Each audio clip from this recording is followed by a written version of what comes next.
It's after 7 o'clock. Let me get my agenda started. I'll call the meeting to order for January the 21st of the planning board. Roll call. We have Jared Munson. Present. Dennis Croughwell. Don Davis. Myself, Zach McCain. I'm the chair. And Barbara Collins is the vice chair. Here. And we have the town planner and our recording secretary, Brittany, town planner Jonko. It's Brittany's birthday today, everybody.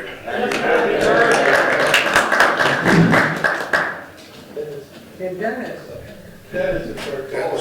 Happy birthday, Dennis. Happy birthday, Dennis.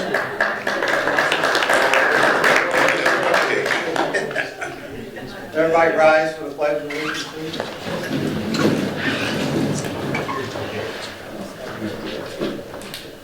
I pledge allegiance to the flag of the United States of America and to the republic for which it stands, one nation, under God, indivisible, with liberty and justice for all.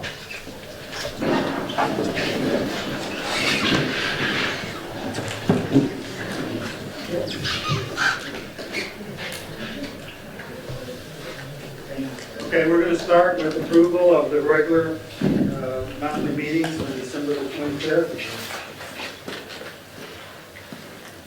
I'll entertain a motion to approve those minutes. Make the motion, we approve the minutes for December.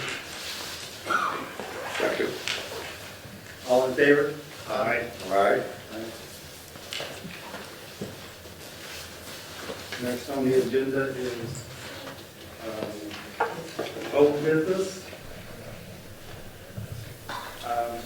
There was some question about the vote on tabling the mobile tiny house discussion. And so we want to verify what everybody's vote was. Don Davis made the motion to table it. Dennis Croughwell second. Jared Munson was against it, and I believe all others were for. Is that correct? I believe I seconded it. Okay. According to the minutes. No, I'm talking about the tiny home layout. Yeah. Okay. So is that correct, everyone? Yep? Yep. Okay, thank you.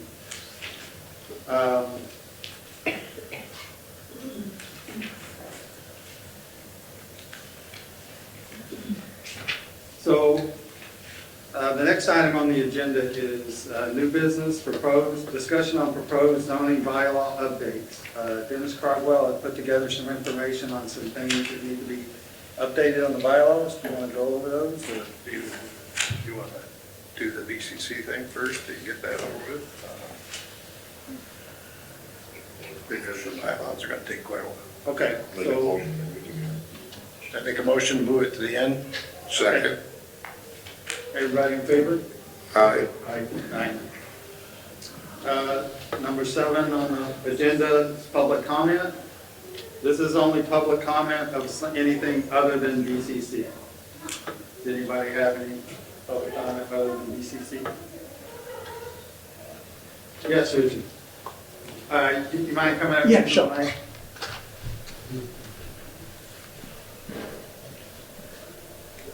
Richard Hall, 164 Greenridge Drive. The Board of Appeals upheld BCC's order to mitigate their 10516. Part of the question, the only question I have is, have they reached out to our zoning officer to come up with a date when they're going to do that by? I don't think that has anything to do with permit. This has to do with 10516. Do you know what the stand of that is, Jonko? Honestly, that's not even my purview. That's my colleague Brian, so he would have to speak on that matter. Okay. I can't. Okay. I really don't know. I wasn't involved in that. Yep, no problem. I knew Thank they you. did uphold it.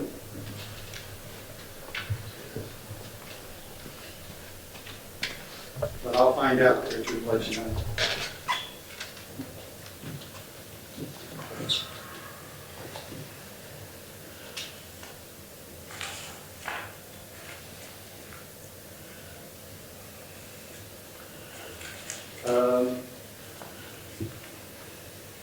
Next is correspondence. Any miscellaneous correspondence? Nothing? Excluding BCC correspondence? Yes. Yes. So,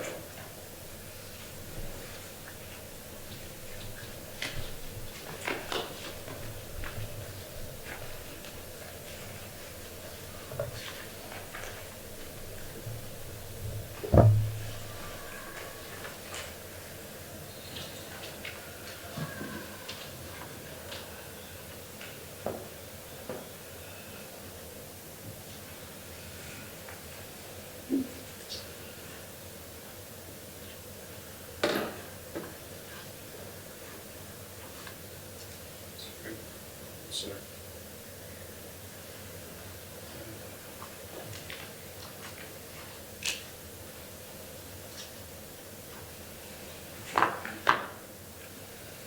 We're having a little trouble finding it, Mr. Chairman. We'll Well, move no, I that got to it. the end also. I got it, I found it, all right. They were folded into the appeal. There we go. Okay. So, from the City of Pittsfield, notice of decision.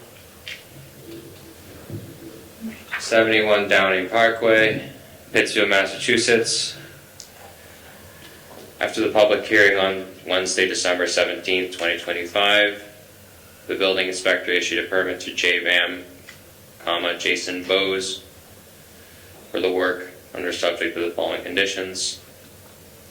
The zoning board of appeals shall be made aware of public safety concerns at the building and police department as a result of the hours of operation and any activity associated with proposed business. All lighting shall be downward cast and not trespass off-site.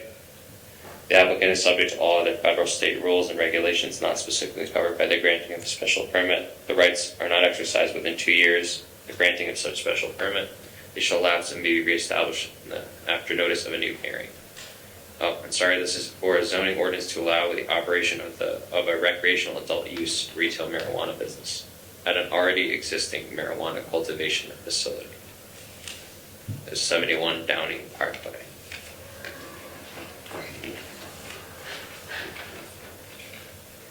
City of Pittsfield, so there's a special permit hearing for a property owned by Christina Meucci, Meucci, of 76 North Street.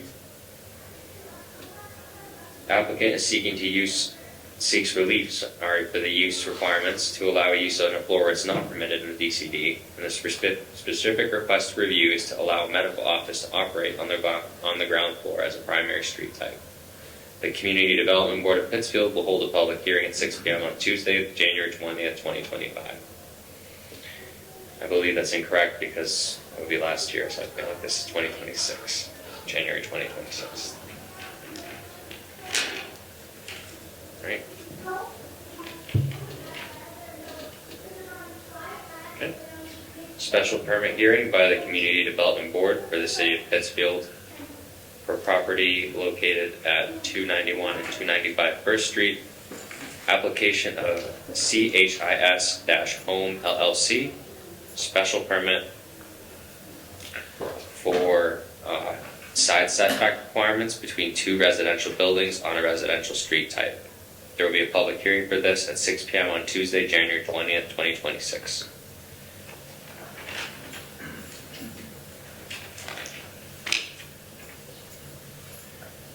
For the Lanesboro Zoning Board of Appeals, a notice of a public hearing.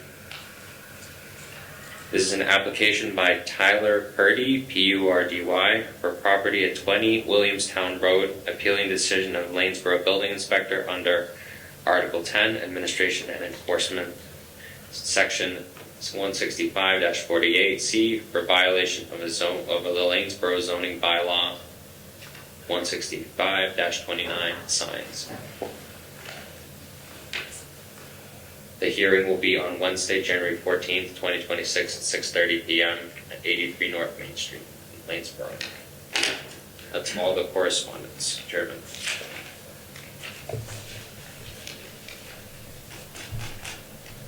Thank you.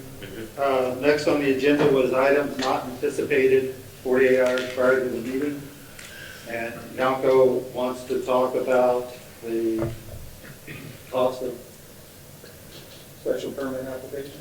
Correct. So I wanted to look over our fee structure as we're going into the new year and costs are increasing. I noticed that certified mail costs especially were going through the roof. I found out through legal counsel that we do not have to be sending out certified mail. So going forward, I want to reduce the cost of mailing, so I have, and that's in my new application sheet. The abutters increased their fees by $10. Berkshire Eagle increased it by $20, which is expected in about a year. As of right now, we're not legally allowed to only post on online publications. It has to be a newspaper that's circulated in print, I believe. So, other than that, though, the postage has been lowered to about 78 cents a letter, which is much better than the $10.44, which it was at. However, in this, I've also added, in light of that, and fee being eliminated, there's going to be a flat fee that's going to be increased, and then for every abutter, there's going to be a fee. So instead of charging for the mailing, it'll just be a flat fee per abutter, and then there's going to be so $5 per abutter, and then a $100 flat fee. And this will take into account the time spent processing the application, the materials using it, the legal ad is paid for, the certified abutter list is paid for. So really, the only major change is the reduction in postage cost and the increase in a filing fee cost, which is going to be directly to the Office of the Planning and Development. So we're just covering costs. We're not really seeking to, generate revenue here, generate any money, but we want to cover the costs of processing applications.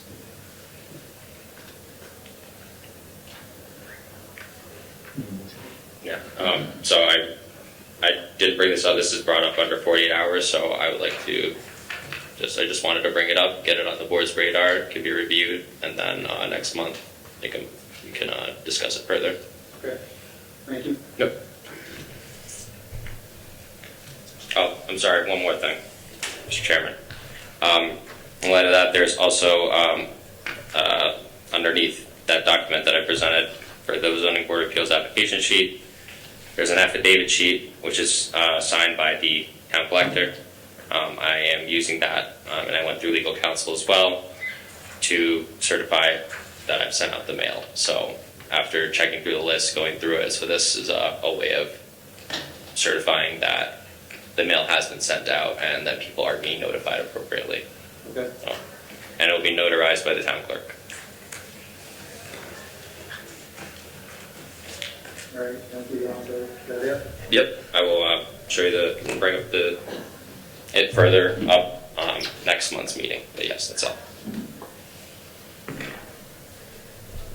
Next item on the agenda is to continue the public hearing for petition number 599, Berkshire Concrete Corporation, application for special permit for earth removal at the following premises: 41 off High Street, Assessors map 217, lot 3, zoned R1, 40 Bridle Road, Assessors map 10655.1, zoned R1, off High Street.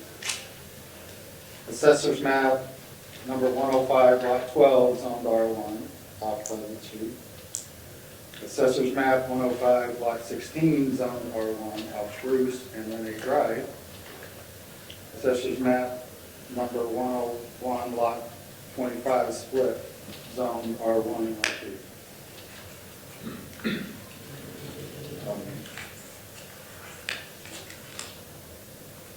So at this point, I'd like to, I understand that ECC has a presentation.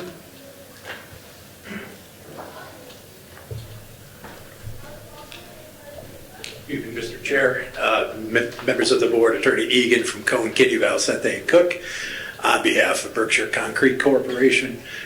With me this evening is Alan Lebanon, the COO of Unistress, ultimately responsible for operations at the Dalton Pit.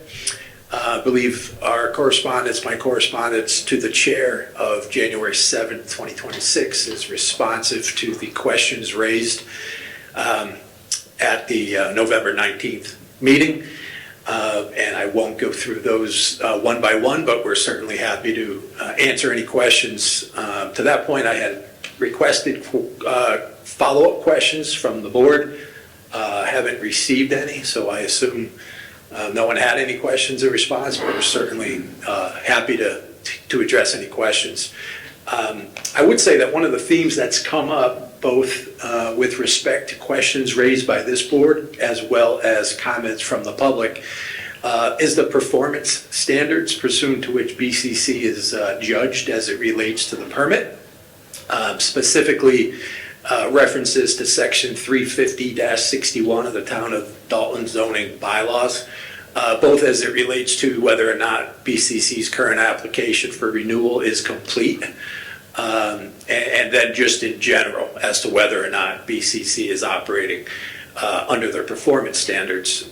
The short answer is the performance standards pursuant to which BCC should be judged are the conditions of the special permit. With respect to 350-61, by its terms, it doesn't apply to this permit, and let me explain why. Section B2 says that it does not apply to any earth removal operation that is the subject of a valid special permit. The special permit that was granted in 1992 applies to the entirety of the parcel owned by BCC, period, hard stop. As it relates to renewals and identification of parcels that are proposed to be both mined and reclaimed, that has to do with the 5-acre maximum, which is set forth in the 2000 conditions. But starting in 1992, this entire parcel is subject to a validly existing special permit.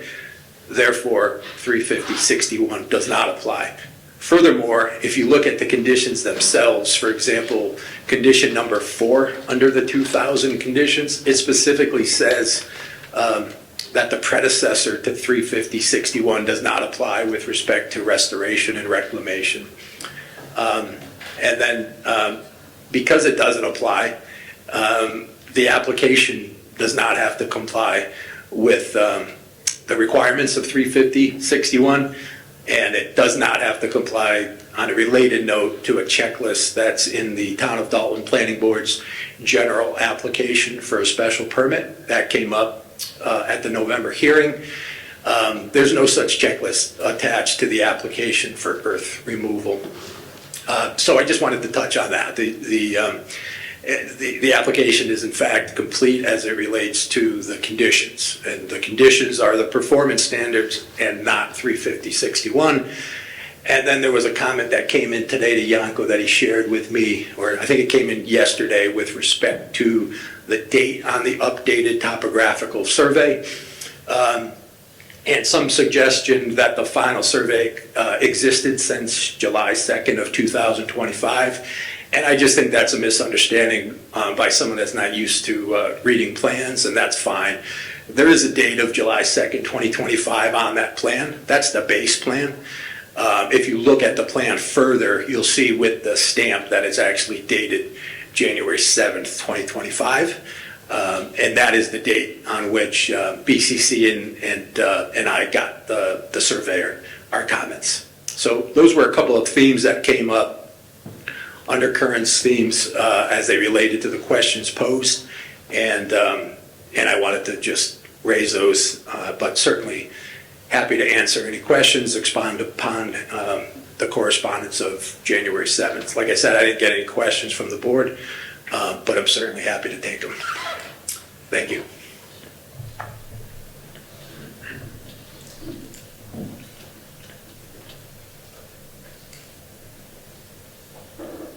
I'm not sure I quite understand exactly what you said. To be quite honest, I think maybe we should go through these questions, because the first question we had was about updating the the drawing that was submitted for the whole site. Yep. Mr. Chair, that came up in the context of why on earth are you presenting us with a plan dated 1994?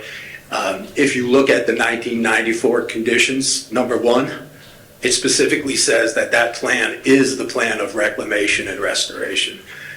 That came about as a result of a stipulation of dismissal and agreement. And that stipulation of dismissal and agreement came out of a lawsuit that was brought by Crane and Company.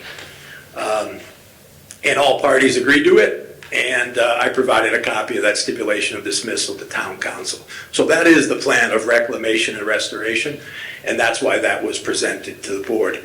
What we're seeing now is the actual plan, and as I said in my response in my correspondence of January 7th, the reclamation plan that's been presented to this board for years and years at every renewal is based on that base plan. So that's the answer to the question. There was some confusion, and as I said in my correspondence, to the extent the board wants to change those conditions that were agreed upon by multiple parties, including the town of Dalton, BCC, and Crane and Company, we're certainly happy to discuss that, but we can't do that unilaterally, nor can the town of Dalton. So you have been updating that plan every year for new areas you want? Yep. And so why can't you do it now? We've been updating it to simply identify where we're going next year and where we're reclaiming, and that's what the topographical survey that was updated does. It clearly states, here's where we're going, 25, 26, and here's what we reclaimed. So that, Yeah, that's based on that. That's based on the 1994. I didn't hear that. Can you? So I find that hard to believe. This is taken off the US CIS. That's one of the things that was submitted. There's like 3 of them. I know. I can show you what was also submitted that's based on the 94 plan. Got a copy of the application. I don't know if Mr. Munson does.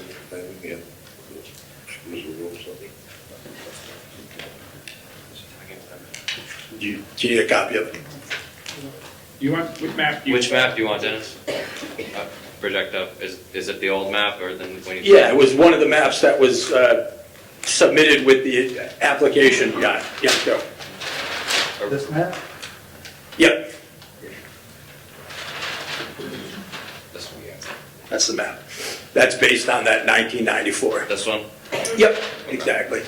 And, But is this, Chair, is that the map where the drawing was only 50 feet or the boundary lines?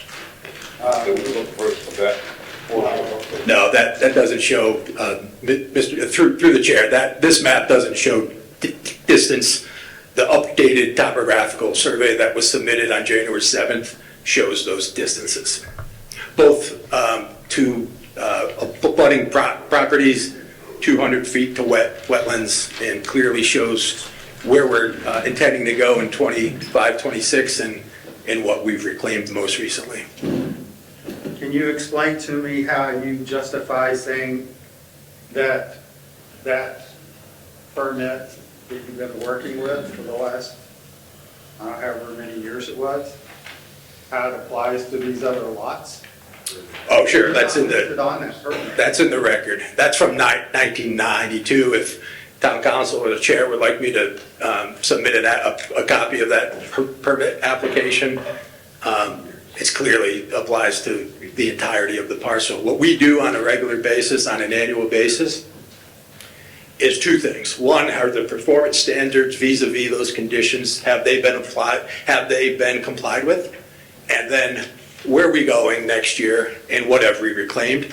And that comes directly from the 2000 conditions, and specifically the condition that says no more than 5 acres at any given time can be open. So that's where that comes.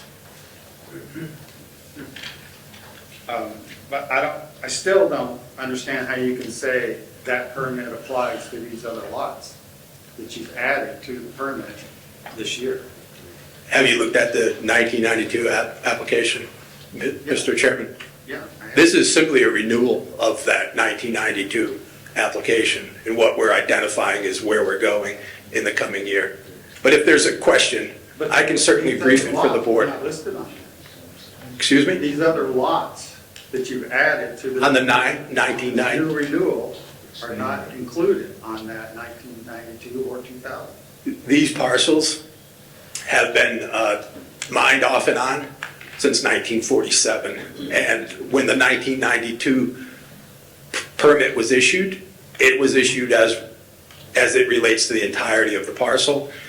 I can say that, and you can ask me questions. I'm happy to brief it for you. I'm happy to provide you the entirety of the record that shows that.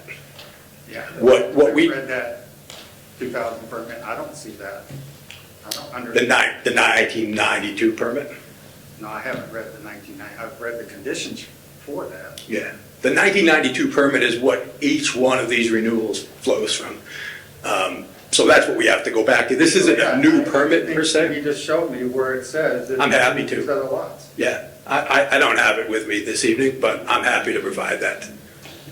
Okay. It's in the record, it's not me saying so. I had a civil procedure professor in law school that says you, and that means, just because I say it doesn't mean it's true, but I'm happy to provide that to you and the town council. And you don't have to take my word for it, you could ask town council. Dennis, is this the document it's on? Or is this a different? No, that's the perfect. currently existing permit with the conditions, but this goes back, Yanko, to the 1992 application and the permit that was granted in 1992. All these renewals relate back to 92. There's been conditions added in 2000 and 1994 and 2000 and 2013, but they all relate back to 1992. Okay. Don has a question. So, and just maybe out of your opinion, just so I could try to get this, because there's quite a bit of stuff here. So this document right here, this agreement, Yep, this is dated 94. Yep. We keep going back to 92. yep. So anything before 94 this is what you're saying is a new, No. has the list. It's a great question. So, the select board grants a special permit in 92 with certain conditions. Those are the original conditions, if you follow them. Then Crane Company files a lawsuit because they're concerned about groundwater. And it names as defendants Berkshire Concrete Corp. And the town of Dalton. And so there's an agreement reached. And the agreement is, if you'll add these conditions, what we refer to as the 1994 conditions, we will drop the lawsuit against the town and BCC. The three parties agree to it, and that's how the 1994 conditions come into play. So they all apply, but they didn't all come into place at the same time. So then another question is there was a map somewhere that had some X's and O's on it that said we weren't going to disturb these areas. Yep, And that was part of this 94 condition, correct? yep. And does it say anywhere in here that after a certain period of time you can go disturb them areas? No, So if I'm just, in a layman, from these conditions to the map that's drawn up, it's stating that you're not gonna dig in this area, and you're not gonna dig in this area, but you're gonna dig everywhere else. yep. And that can change from year to year, depending on what the board tells us. Right, but on this 94 condition, that was part of them condition. That's exactly right. And then just another thing, I got to follow up with the chair. I've sat in I think maybe 3 or 4 of these renewals. And to me, I'm still trying to grasp my head around that we renewed a permit the past, say, 3 years in a row that had the exact same language on it. Yep, That's why it's easy to renew. yep. And to me, when we change that structure formula and put a bunch of new things in, I'm not renewing it. To me, it appears to be a new permit. You're, I'm just you're renewing it subject to potentially new conditions. That modifies That 1992 permit, it Modifies doesn't this. create a new one. No, it modifies the permit all the way to 92, including that. That gets picked up in 94. I'm gonna try to read a little bit, see if I can see the word 92 in here. But thank you very much. Yep. Jared or Dennis, do you have any questions? Robert? My question comes back from the 92 to the 94 and now to the 2025-26 permit. So everything moving forward from 1994 where the lawsuit was dropped, that is, you're saying that that's this board's baseline for the conditions and this baseline for the special permit and the maps? I'm saying that the 1992 permit, Yep. as preempted, is the baseline. Okay. In 94, there was conditions added Yep. as a result of a stipulation of dismissal and agreement to which the town was a party. This is just. Then in 2000, additional conditions were added. Right. That was part of a global agreement. And that was with respect to restoration and reclamation. The town was a counterparty because Berkshire Concrete got sued by the Warren family, lost. As part of that lawsuit, BCC counterclaimed. And as a global agreement to satisfy that, the 2000 conditions were added. So now we have to comply with the 1992, 1994, and 2000. In 2013, there was additional conditions added. And as best I could tell, that was with respect to maintenance of a silt fence and some conditions on the ground, maintenance and operations. What I'm saying is, Well, one of the major issues then was the berm that they had built along the back of the houses along High Street was just, all the vegetation was dying on it, exactly. and they needed to do something about that. And Yep. it still is not very good condition today. We could, underlying all this, we're happy to take a tour with the planning board. We were out there in the summer with certain representatives from the town, looking at what was done on 105-16.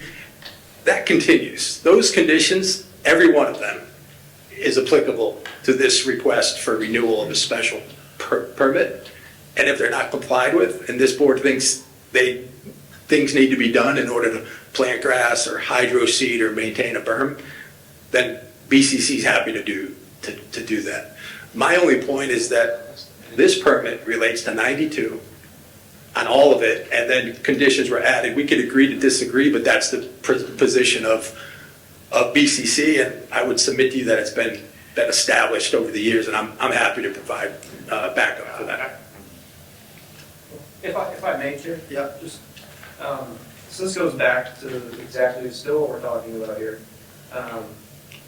From the front page here is the, starting is your conditions, November 2nd, 1992, right? Yep.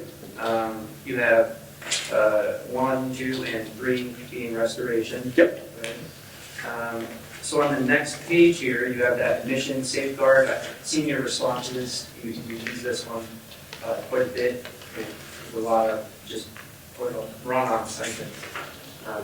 But in here, it mentions an agreement in 1993. Yep. Right. And you have conditions that should, in theory, from what you just said, should still be applied today. Yep. Right. Okay. So, A, all land shown on said plan to be reclaimed shall be reclaimed in a good workmanlike manner in calendar year 1994. Right. That's probably Absolutely. right? Yep. Check. If you allow me, I just have 3 conditions to read off here, because they actually repeat in this second section here. There's like a 1 with A, B, C, and D, and 2, A, B, C, D, and E, but actually a lot of them repeat. So then B, there shall be a continuing obligation, correct, to replant pine trees and other vegetative cover where and if necessary in the spring of 1995. Okay, so they had to do that in 1995. Okay? Replanting and hydroseeding, if advisable, shall continue periodically thereafter with each planting season until there is established a proper, and I will underline this word, permanent vegetative cover. Okay? That's B, permanent. Okay. Okay. C, there shall be no extraction of any materials from any of the area shown on the plan. Period. That was period on condition C. Okay? In succeeding years, reclamation is to progressively proceed on the remainder of the land shown on the reclamation plan in order that there be established a proper, again, the word permanent, okay? Permanent to me means forever, okay? Vegetative cover on all of the land shown on the reclamation plan by no later than 1 year following the cessation of the removal of materials from that premises. Okay. Permanent. Okay? Are you asking for my response to that? Yeah, I'm asking why you danced around that on me like 3 times. I'm not dancing around anything. Facts matter, and that reclamation relates back to no more than 5 acres being exposed at any one time. So when we reclaim, we've got to make sure that we never have more than 5 acres. That's condition 4 of the 2000 conditions. And so reclamation doesn't mean everything that was mined is reclaimed in the next year. That means we have to abide by that condition that no more than 5 acres are ever exposed at one time. And each year, because we go before this board and we say, here's where we're going, we can only mine where we tell you we're going. And when we mine, we have to comply with condition 4 of the 2004 conditions that says no more than 5 acres at any given time. So I would agree with you as to the definition of permanent. I apologize for my run-on sentence, but I don't think it Where affects. where does this not apply? There shall be no extraction of any material from any of the areas shown on the plan. Where does that You've got to take it in context of each plan. It's a living document. It started in 1992, and it's now 33 years since. That references a specific plan, which is shown right there. Yeah, and that was applicable to 1994 and 1995. You just said everything is forever. There's nothing in this agreement that says that's a 1994 and 1995.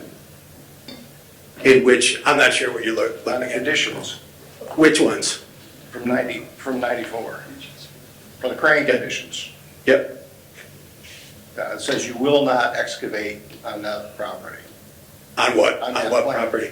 on the area shown on the plan. And that had to be probably because of the agreement to protect the watershed. Right. Because of crane companies' desire to protect that watershed, which is clearly. It's groundwater. This is the groundwater, and we agreed not to go within 6 feet of groundwater. And on the crane conditions, 1C, there shall be no extraction of any materials from any of the area shown on the plan. And the plan is referenced 13814, Okay, which is that drawing right there. okay, and is, So, your current plan, your current extraction plan, yep, a portion of that area that you're showing here is that area there. yeah, I would submit to you that that plan and those conditions apply to that year and subsequent renewals, because this parcel's been, It doesn't say that. okay. It's, I mean, I'm not going to convince you of it, I'm just telling you what I'm the just saying, it's telling applicant's you what it position is. says. I'm not, Okay.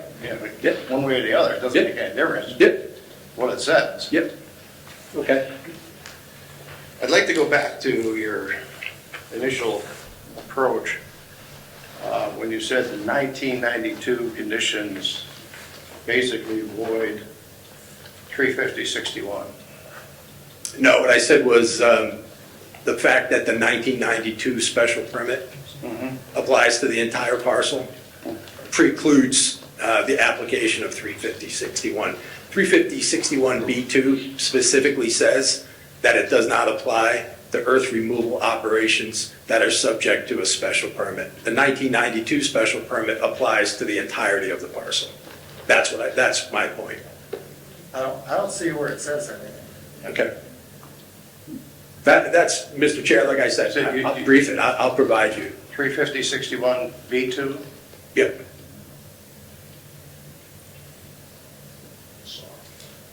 So then the question becomes, is this property subject to a validly existing special permit? And it's the applicant's position that it is, because the 1992 permit and every renewal thereafter applies to the entirety of the parcel. Just back, in this agreement, I didn't see any mention of 92. I see some mention from, I think, 1988, 94, 95. I didn't see anything in this agreement from 92. That refers to the lawsuit that was brought by Crane and Company and the resolution out of court. So that's not talking about the entirety, that's saying, here are the issues that Crane and Company is concerned about. Yeah, I'm trying to follow along with you. So this agreement and that plan that we seen that said, that everybody signed was with this agreement that said they wouldn't excavate in that area. Yep. So that's, I think, maybe myself and my fellow chair people are having a hard time with, that if this is the new golden rule for what Yep. okay, as the most current, because I don't see a 92 in here. Yep. That maybe you could dig all around the whole parcel, but the parts that everybody agreed not to dig to is, I think, where we're having a tough time with it. Okay. And then, or well, I shouldn't speak for anybody else, but myself, where I'm having a tough time. Yep. And then if we're gonna ask to dig in it, to me, that's a new permit. That's just my hang up on it. Yep. I understand your Take it all. point. Yep.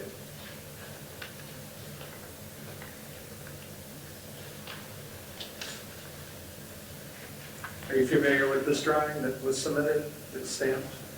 Which one? The one from January 7th, 2026? Yeah, it was stamped. Yep. I had some questions on it. I don't know if you can answer them or someone else can answer them. If I can't and Alan can't, we can get answers for you. But why don't we go through the questions and we'll see if we can answer them. Well, to start with, you have some dark swirling lines. Yep. And some light swirly lines. In your legend, you only have the dark one, or it looks to be the dark one. So I was wondering what the difference is. Yeah, so there's on that plan, there's an arrow to the dark ones, and there's 150 feet to property lines, and that's along the Raymond Drive properties. You can't really tell it on this one, but these are lighter going around like that. Yeah, that is, that's the wetlands buffer. If you look to, Well, this is 150 feet, it's the buffer between the other lots and your property.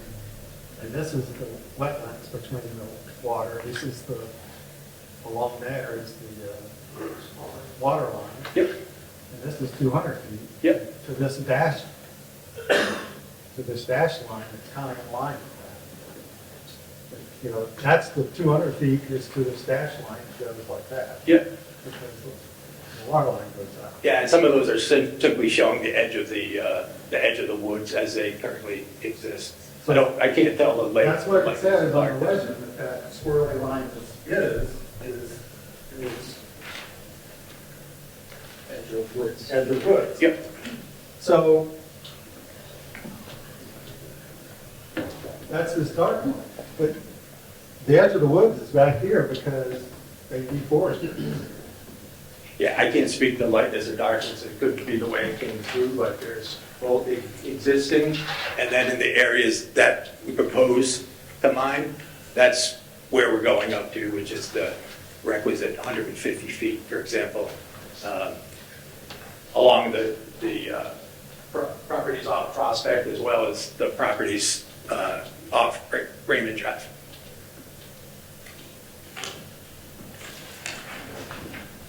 But the squiggly line, I mean, as far as I can tell, regardless of shade, and I apologize, I can't tell the difference. In all this area here, it says, well, I can't read on here, not too blurry. It just says Bridle. No, this line here, There's two shadings of that. this right here. That says, Just see See number 7. Well, no, it's below this one. 7th of July, 2025. So this area that's all blanket here, there's no contour line. Why are there no contour lines? I believe that's the area that, Alan, can you speak? Yeah, there's no contour to that area. That's the area that's flat right now. So there is no contour. Yeah, it's not totally flat. It goes uphill to where you, Right along that line is where it goes. all along here is all level, the same elevation? I don't think so. There's a slope down as you see where the contour lines come in. It goes to a set low level, and that's all flat here. Well, it's progressive on the contour line. You actually have your very kind of borderline here, 1,150. 1,150 roughly right here. You don't know where it goes. You're not supposed to work below that. And I'm assuming all this is done below 1,150.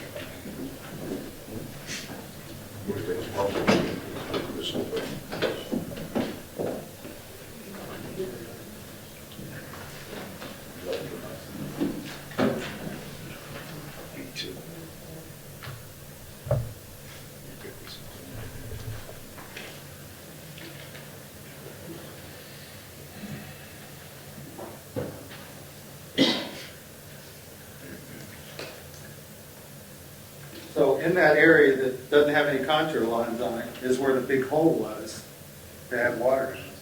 Yep. It's not shown. What's not shown? That big hole where where the water was staying, you had boulders around it. That's in that area that's blank, no contour. Okay. That's why I'm asking why that was left blank. There's no reclamation plan to that, there's no excavation in that exact area. The contour lines are supposed to be showing the areas in which excavation is planning to take place. We're happy to go back to Foresight and ask them to add contour lines to that. I know one, oh, sorry. just one thing. I know that I've asked this plenty of times. These plans are garbage. I mean, you can't read them, you can't see them, you know, and I did ask you guys to get a big, nice, full set of plans, current stamps, everything, so we could try to, I mean, we can't read this. We submitted full-size plans to the town. Yeah, we're not asking you to read off of an 8.5 by 11. Excuse me, maybe you're not, somebody else is, but somebody isn't following through what we're asking for. I mean, I do believe one of our questions way back asked for the map to include areas that were worked on and have the contours there. And they just kind of leave a few contours in this, and then they just kind of. It just wasn't taken for, you guys did not kind of receive fully what we were asking. Yeah, I'll go back and look at the transcript of what was provided to us for questions, but if it wasn't responsive, we'd be happy to be responsive. We'll be next door. Yeah, there's no- Get it done. I know there's, we have to show the projected road, right, because that was your ultimate goal. If I could read back the very first sentence on your application, it says our ultimate goal is to get, you actually do remember. Right. I don't have it with me. Sorry, I can't answer it. The goal is to get to the next, but the conditions require the next year You're talking about the narrative to the 25, 26 Yes, application? yes. Here, I'll provide it. No, I think I have it. That's okay, I'll provide it. That way, no, I know I gave it to you. You can leave it there. Applicant's ultimate goal is to extract the gravel from parcel 10512 shown on the attached map. And the conditions require what was given to the board, which is where are we going in 25, 26, and what are we reclaiming in 25, 26. So again, it was requested, Actually, the third it's not required. Third paragraph, if it would. While constructing the access road, the applicant will extract gravel from the area marked in green. Oh, this is the second paragraph. To access parcel 10512, the applicant will construct a road from the current extraction area on parcel 10516. This road will follow the tree line marked in green. Again, that's not contemplated for 25, 26, so it's not required. Totally what? I mean, that was your request. The updated plan that we gave you, the updated topographical survey clearly indicates what we plan to do in 25, 26. Excuse me? So you changed your plan. No, when we submitted the application, the request was, give us your ultimate goal, where are you going? And that's what that narrative is. The conditions and the requirement for 25 and 26 is to show where we're going in 25, 26, not where we're going in 26, 27, or anywhere beyond that. And we don't know where we're going because we don't know what the results of extraction will be. All right, thank you. Appreciate your cooperation. No problem.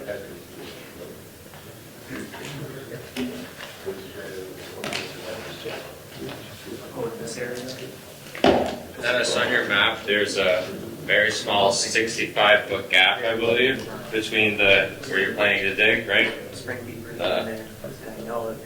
Sorry, right up here, Yep. 65 foot. So, I gotta say, I'm not a miner, but that seems a little small of a tunnel to be, to be digging. So I'm just wondering, as, for terms of dust control, stuff like that, how's that process going to look with such a narrow area? Because you're in between the 150 and the 200, so I mean, obviously, you do the best you can, but just curious how that's going to look. Yeah, so that is not contemplated in 25, 26, so it's not part of this application. But the fact of the matter is, if we get there, and given the 200 feet to the wetland and the 150 feet to the property line, it can't be done, then it won't be done. We'll figure out another way. Okay, thank you.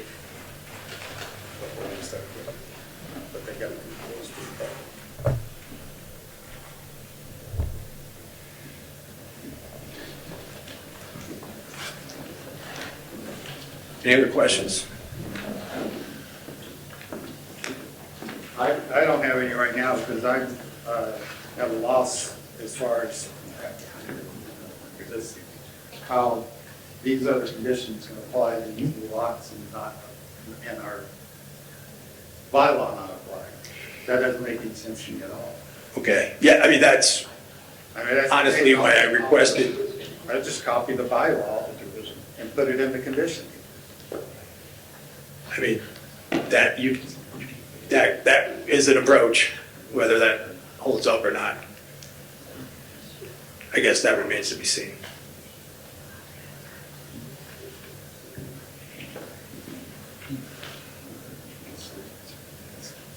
But again, one of the reasons I requested comments and questions is if I'd gotten that, I could have briefed it and provided town council with my supporting documentation, which I'm happy to do. I just,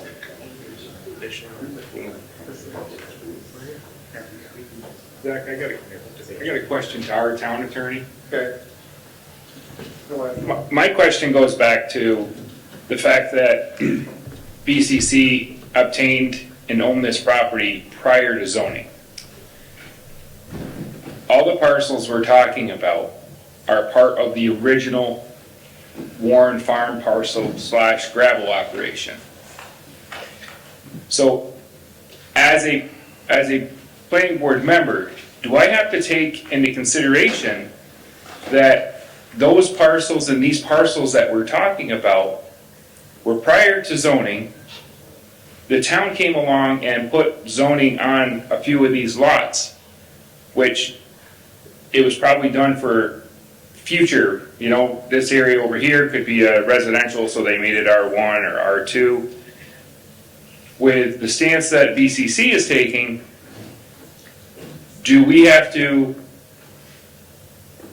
take into consideration that all these lots are part of the original lot and therefore are grandfathered for all forms of gravel operation? And therefore, the special permit that we are reviewing and possibly voting on tonight, the special permit is an agreement upon BCC and the town and their predecessors and our predecessors in the town and Cranes. So therefore, the lots like 105-12 fall under the grandfathership. So if we restrict them from mining in that area or that lot entirety due to if we want to use zoning, we want to use the inconvenience to the neighbors, are we making a false assumption that we have the right to do that? Because that's already been grandfathered and that's already gone down in court?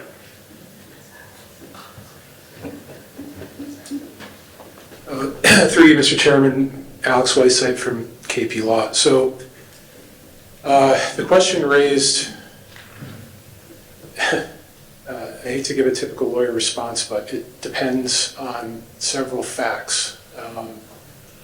But in looking at the language of the bylaw here, B2 that was referenced earlier, it says the bylaw shall not apply to a removal operation which is the subject of an official valid permit or license issued in writing prior to the effective date of this bylaw. So one question that I would have is whether these provisions of the bylaw were in effect prior to 92.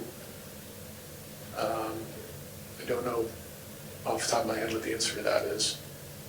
But I think regardless of that, there's also a provision of zoning law that talks about expansions of use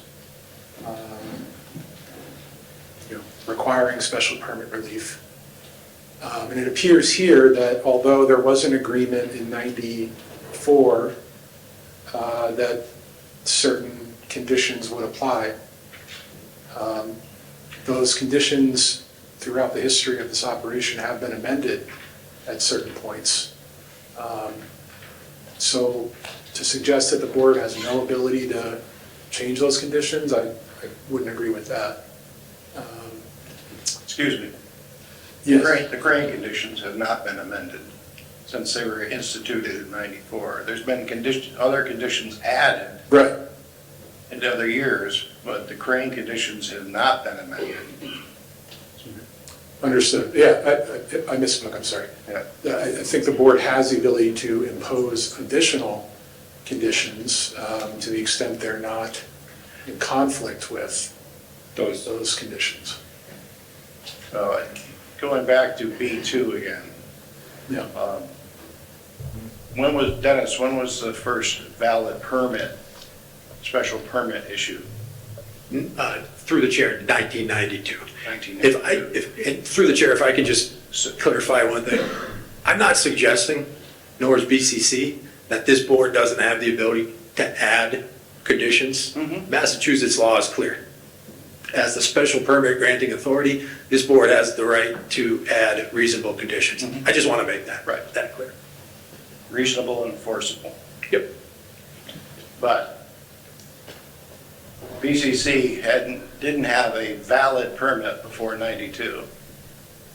I would submit to you that it didn't need one prior to 1992 because it's a pre-existing non-conforming. Is that true? Yeah. Yes. Okay.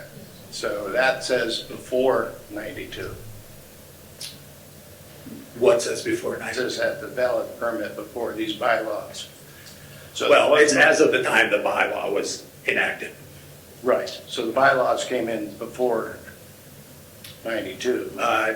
through the chair, Dalton adopted zoning in 1951. I can't speak to that specific bylaw, and that's what matters, that specific bylaw, not zoning writ large. That came in But you didn't have a valid 1951. permit before 92. Exactly. We didn't need one because it's a pre-existing non-conforming. We agreed to it. But, all right, okay. Just so we established that there was no valid permit before 92. That's an accurate statement.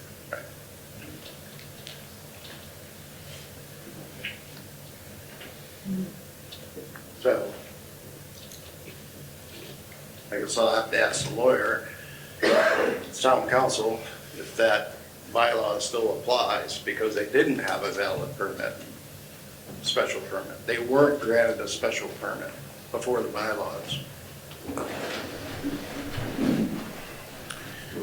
So, to the extent that BCC had a pre-existing non-conforming use that they took over at a certain point, the expansion of that use would continually require special permit relief from this board.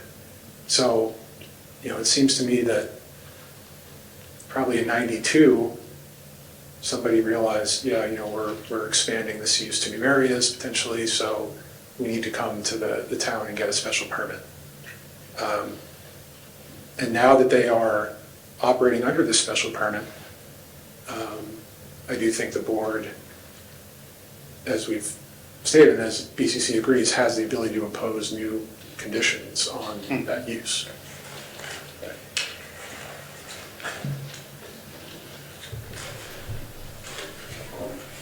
Any other questions for Mr. Egan? Yeah, okay. No, yeah. Don's got another question for you, Al. Sure.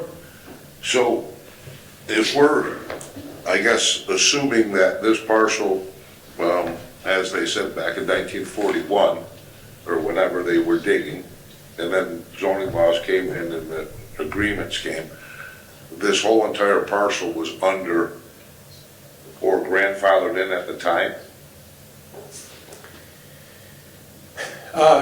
It depends on whether it was all owned in common at that time and whether, there was some clear intent to mine the totality of the area. If that's the case, then I think they would have a pre-existing non-conforming use argument. But again, the expansion of that use would still require special permit relief. Right. And going back to what I was asking the other council, in the agreement of 94, it showed the map, and it had terms to that, where it said, there shall be no digging. And it didn't have an end date, it just said, no digging. So if we're under an assumption that they grandfathered in on the whole entire parcel, and then we came out with rules, regulations, and then we went and had an agreement. Yeah, that agreement is still, Binding. those conditions are still binding, Right. regardless of the pre-existing non-conforming use argument, So, in my opinion. 1C under the Crane conditions of 1994 says, there shall be no extraction of any materials from any of the areas shown on the plan. And it references that plan. Understood. It's not clear to me how the board, or if the board subsequently approved mining in those areas. I don't know how that could have occurred without there being a conflict with that condition. So that agreement is still valid, In my opinion, yes. those conditions. Unless it was modified between the parties. Great.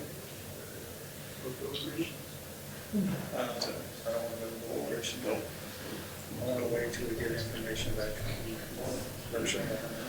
They haven't responded. Well, they need to modify the plan to incorporate that area. One more question for our attorney? Alex, can you? Alex, may as well just take the front row, you know what I mean? Bring the mic down, relax, have a good night. So, still kind of hung up, we got a grandfather piece of parcel that may be grandfathered and maybe, Potentially, yep. and then potentially, the conditions that were agreed upon can't be touched, or changed from 94 conditions. So, and I'm gonna go back to my, I guess, statement, so if I'm using the 94 agreement between everybody and the plan, and if the application, as they're saying, to continue, but it lists the certain lot that they're not digging on, is that, could that be classified as a new permit from the agreement, from the 94 agreement? Well, the 94 agreement does provide BCC the ability to apply for renewals of the permit. Yeah, but the 94 agreement said, whoever remembers it to the letter, we can't dig there. Correct, right. So as part of their renewal, if they're proposing to dig in an area that under the 94 plan was prohibited. From far as I know, they never had a permit to dig on that site.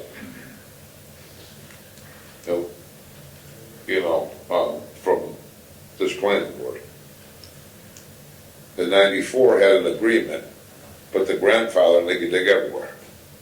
So it's kind of where my help is. So could this be considered a new permit because we're trying to change the 94 agreement? No, when they were subject to the 92 special permit and that became binding and was no longer appealed, that became the operative permit for the site. But what about the 94 agreement though? Yeah, those conditions apply. Yeah, that's just an overlay. They were just added to They were added to it. Right. Right. Okay, so 94, they said they can't dig in that area. So with that, That, I'm not sure how that was changed. I don't know how we got to a point where those areas have been I excluded. think it was agreement between all the parties. Right. Would you like to look? No, my question, or what I don't understand is, if in 94, that agreement and the plan included with it had certain areas that were designated as not being able to be dug, since through today, if those areas have been excavated, they have not? They have never been permitted, as far as I'm aware. Okay. Right. Yeah, then, Then if they're asking for a permit today, that would be considered a new permit. Correct? Not to mine those areas that are not allowed? Yes. We would have to alter that plan and Be considered a new permit. the stipulation. Yeah, that would be, I think that would probably require either a new permit or at least new conditions. an alteration to the court agreement. Yeah, I don't see a way around complying with those conditions as they are written at this point. Thank you.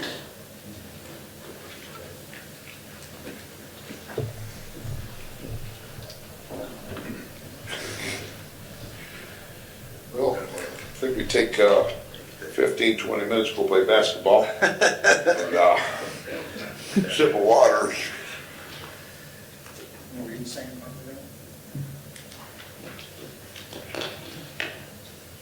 Say this, but I say that we continue it until we come back with a new plan. Because those areas overlap big time. And until we satisfy that requirement, that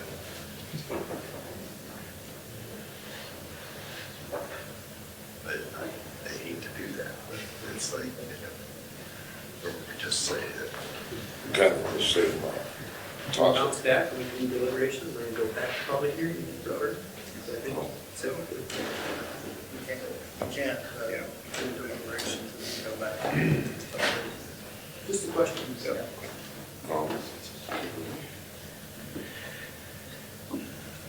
Mr. Chair, if I may. Yeah.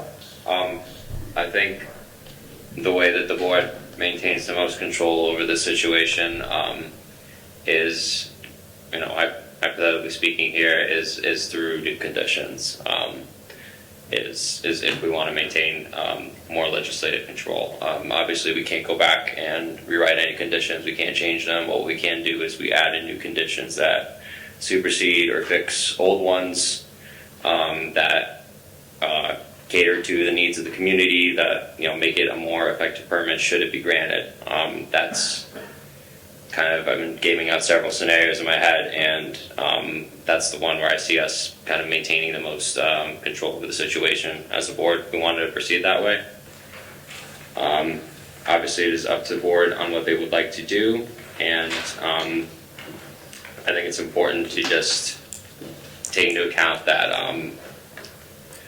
once we enter deliberations, we're going to have to make sure that we have a concise set of reasonable and enforceable conditions. We're going to be working with Berkshire Environmental, but this is something that we should be doing very carefully, a lot of discretion, and frankly, this time around should be done with, like I said before, a lot of care, and to make sure that, again, that we hear the needs of the community and answer the needs of the community within these conditions. So short of creating new conditions, I'm not really sure how much going into the past and trying to figure out what's going on here and there is really going to move the issue forward, respectfully. I know there's a lot of debate on what's going on back in 92 and 94. I wasn't even born yet.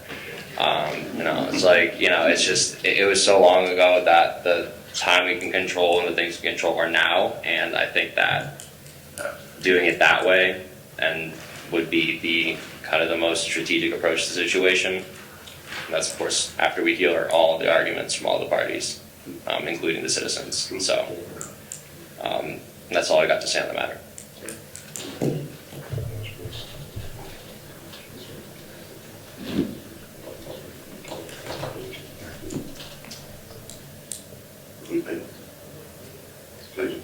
All the questions I think we're asking, they're all legal questions, and we can't really get a definitive answer from either council. No, I don't want one. I'm not expecting one tonight. So if these guys go play basketball and come back and talk about these questions, then we can get to the answers. Well, my point is that if we don't uphold these conditions, we're just opening ourselves up. We don't want to allow. We're just opening ourselves up. If we don't uphold these conditions, the 94 conditions. Well, but that's what I'm saying, but they're not gonna go to work. But just, how about just from the chair of the attorneys? I think both you guys can kind of see where we're at, right, where our dilemmas are. So I'm ready to make a motion. Probably gonna get stones thrown at me, but if you guys could get together and kind of talk about it. But I'd like to make a motion to continue this till next month. Give you guys conversation to talk. Give you guys a set to give me a nice, beautiful, brand new set of plans with some clear color lines, some really pretty artwork that we can not even have an argument about and have the big discussion. So I want to make a motion to continue, and if that, they can do that. One comment from the board. From the board, I'm happy to do that, and I apologize for saying what I'm about to say, but the next regularly scheduled meeting, I'm not going to be in the state, but if the board wanted to move it 1 week or the other, town council and I have been working regularly together, happy to do it, and I don't have a vote, but I think that's a good idea. To them few specific questions we have. Yep. And at least maybe you ain't gonna agree, but at least find common ground that you could Yep. help us out, because, you know, it's a pretty tough road. Yep. I think no matter what route you take, it's gonna be a problem, but I don't think we wanna, as our community, give up our 94 conditions. I don't think you guys wanna give up your 1941 position, and, I think we wanna try to find a way to make this work. Through the chair, at the very least, what we can do is I can provide backup for my position, town council. We can exchange views, and at the very least, town council will give you his view based on what I've presented. Yeah, at a basketball game. And then, and don't forget my pretty new plans with color ink. Okay. Don't be cheap on me, Okay. all right? Spend some money. So, can I make the motion? Again, they've got to take that, they've got to remove that property, that drawing. They gotta, But if we just make the motion continue, that's what the three questions are Can I about. have a second for this? No, I know that. Discuss it. right, but I want to make sure that they're abiding by that condition. I think I have to. Yeah. They've always said every condition applies. I'll make a motion to amend Don's motion to continue, that the new drawings reflect the 94 area that can't be extracted. The agreement conditions. We're talking about as it relates. So we got a couple things going on here. We obviously submitted where we're going. Through the chair, I believe what you're saying is take the 94 plan as it was submitted, or as close as we can get to it, because I don't know that we have it in CAD, and show us based on 94 where it says you can't go. Overlay the area Okay. to 94. Yep, just wanted to make sure. Don't forget the color. All the balls are whistle. We're a fully loaded model. Okay. I second Dennis' motion. So, we have a motion to continue the public hearing Well, then we gotta have the amendment first. and the amendment. Okay, the amendment to continue it. So, all in favor of the amendment to continue it? I mean, for the amendment? We got a ton of questions. What about discussion? We'll get to it in a minute, okay? There was sections. Yeah, so. Discussion. Yep. Any discussion? With the amendment? My discussion is, when can we discuss conditions? Is that in the public hearing? Is that in deliberations? It's in deliberations and it's in the front of the public. Okay. Yeah. So, Yeah, but right now, nothing's changing. We're just gonna get a little bit more information. Again, and some maps that are gonna be pretty clear. And there's a couple big determinant factors, you know what I mean? And the 94 conditions is one of them. So I think we're covered. Nothing's gonna change. And hopefully nobody gets upset, but we're really trying to do our best to do our due diligence and get, somewhat of an agreement with everybody of where to go, because there's a lot of stuff going on here. so is this the time that I could, I mean, I don't know if I have to wait till deliberations or not, to mention a part of the map that I'd like to raise special concern on? You could do that right now. Wait, let's table the motion to continue first, and let's get a couple of answers, ask some of those questions. It's not really a question, it's just something I want to bring up, that I want to make sure that the Conservation Commission addresses before they proceed in this area. Well, they have to apply. Mr. Chair, if I may. They have to apply. So we- Anyway, because they're working in it. Okay. So that's a step after we do this, you still have to do that? Right, because So we're talking about all of that. So given the motion that we're just discussing, so the questions that you have, you're correct in what you're saying. They were just saying with to you. having a back and forth. But getting that to me and for everybody getting, those requests in writing, especially now that we have to set an exact date of the continuance, whenever we're continuing. Said he's out of the state next month, so we'd have to specify that it's going to be in March. So now that there's time, then there should be, all of this should really be, I know it's been told to Dennis tonight, but I think having it written out as much as possible would be the greatest benefit to getting all of our questions answered and seeing if they have been answered. The more specific we are, the easier it is to say, hey, this was done, this was not done. I think being vague is really the enemy here, and it has been for a long time. So getting as specific as possible with what we'd like from BCC would be the right move here. And also, in that sense, being specific when we'd like to have the next public hearing. So before we continue with the motion to continue the public hearing, I would like to have some of the questions from the audience. So all your questions should be addressed to the board. If I can't answer them, I'll ask somebody that can, or we'll write it down and try to get the answer. So, Before we go, can I just address a question to the chair, to the two attorneys? yeah.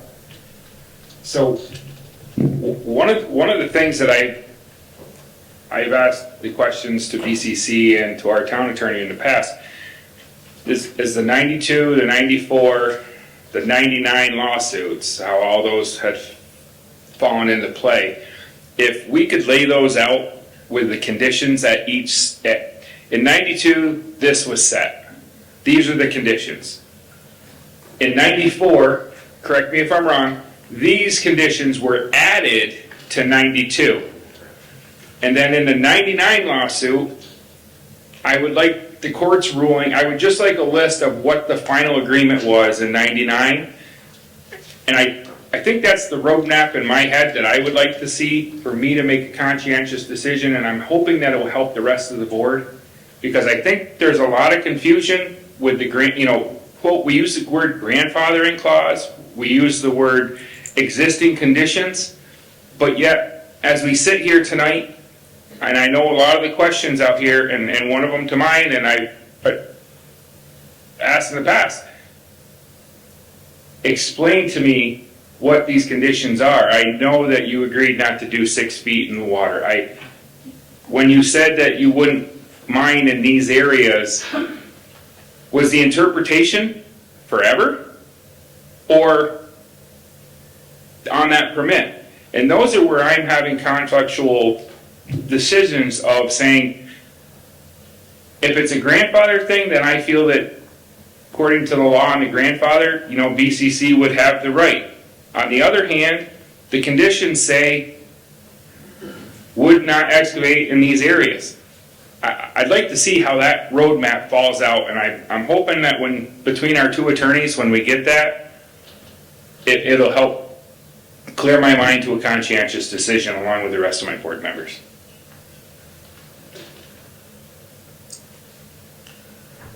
What date are you going, what day you taking us on vacation? I believe the next hearing is scheduled for February 20th. If I'm not mistaken. And, February 18th.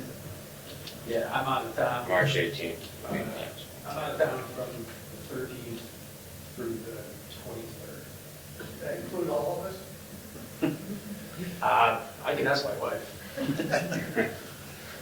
Do we have some on like the 20th? You're talking about a February 23rd of That's February. that. That's the only week I can.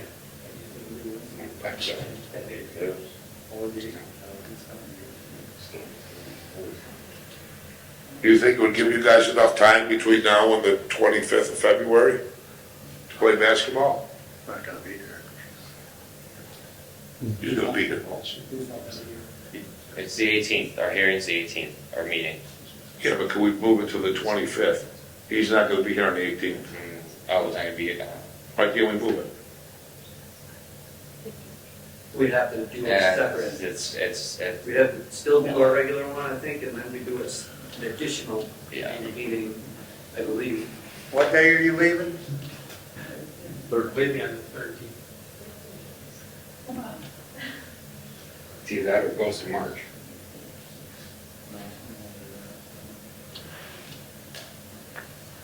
You gotta see if you can get in school. All right, let's put that on hold. Let's put that on hold for a minute. I'm going to entertain some questions from the audience. I'm going to let Dan call on you. Each person has 3 minutes. We're not going to let this go for more than 30 minutes. Okay.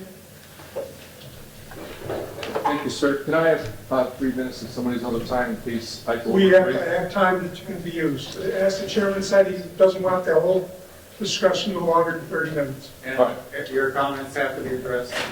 Yes, Zach, thank you. Dave Pugh, 140 Raymond Drive. And can you, I agree the overlay is important, but can you go back to the most recent map that was presented with the 150 boundaries and such? Yes, thank you. So there's a lot of questions. And I personally have spent the last year researching, talking to neighbors, talking to people who were there when these agreements were made to get their side of things. But I too was in Michigan in the 90s. I wasn't here. So I rely on a lot of historical knowledge of these timelines. Robert, to answer your question, the special permits since 2014 list those conditions one after another, and to Dennis's point, they're added to, not modified. And what is the reason? The reason is because the town or Crane or other entities felt like there needed to be more because they weren't doing enough.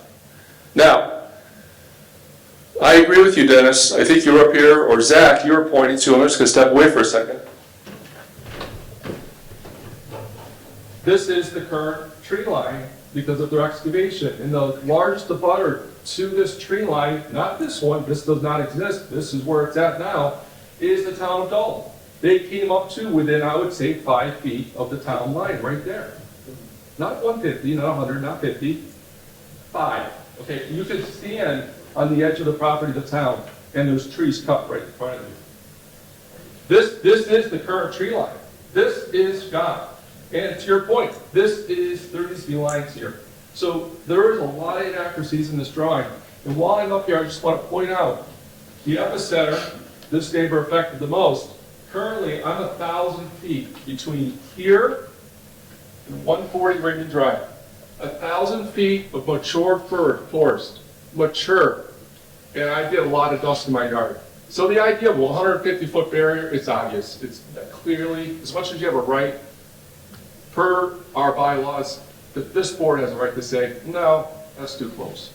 Now, I'm just going to read through because I think this board has enough Information to just say, you know, the hearing is closed because they've had a year to prepare for this application. Giving them another month, seriously, okay? They've had a year listening to my neighbors and myself and watching the actions of the different boards and reading the papers, stories presented by Dylan and Sabrina. They've had a year to prepare, dot their I's, cross their T's. Within my research, the question has come up a lot, is the idea of when they said they weren't going to be on that land anymore, what did it mean? It meant exactly what Dennis said 3 times. People I've spoke to close to the situation, people who are willing to go into court of law and defend this, have said when they read the stories in the Eagle and they saw that they're on the eastern side of the lake, they were surprised. Because part of that agreement in '94 was to protect the neighborhood, to protect the watershed, to protect future generations, was they weren't going to be over there anymore. So when they read in the paper that they were over there, they were genuinely surprised because they lived then, they were part of and aware of the agreements, and they knew they crossed the line. Because that was the spirit of the agreement. They were going to process on the western edge of the lake, and they have done so. And over the course of the years, as Robert, you just pointed out, the town has been on Happier Crane, and they've added the special permits. And what is the essence of the special permit since 1994 or early 92? The essence is the town wants to know where you're processing, where you're excavating, and where you're remediating. Look at a Google map tonight of that area, the entire property. You will estimate probably at least 60% of the area that's been worked has not been reclaimed adequately. Okay, so that was one of the areas that has been a lack of oversight on both sides, but the spirit of those special permits is they're renewed annually because the town wanted to have a thumb on those three things and be assured that they wouldn't be going east of the lake. Now there's people that can defend that in a court of law, and that can be defendable.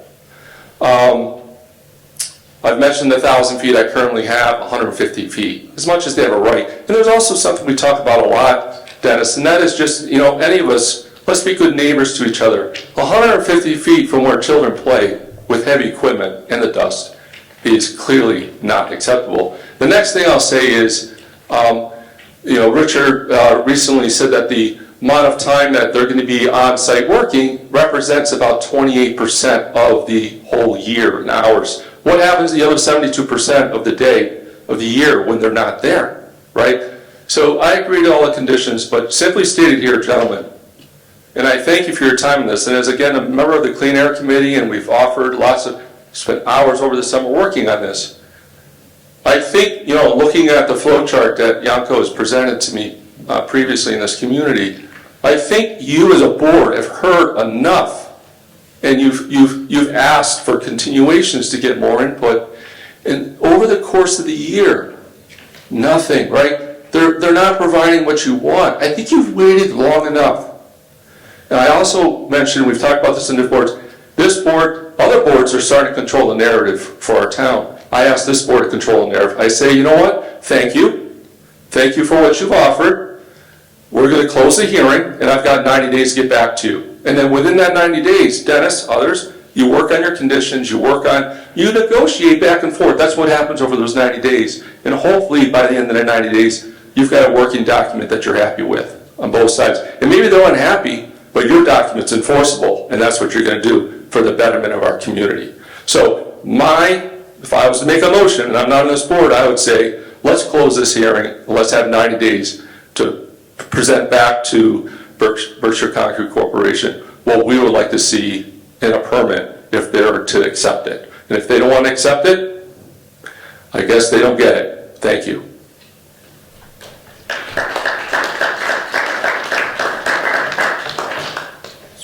Tony?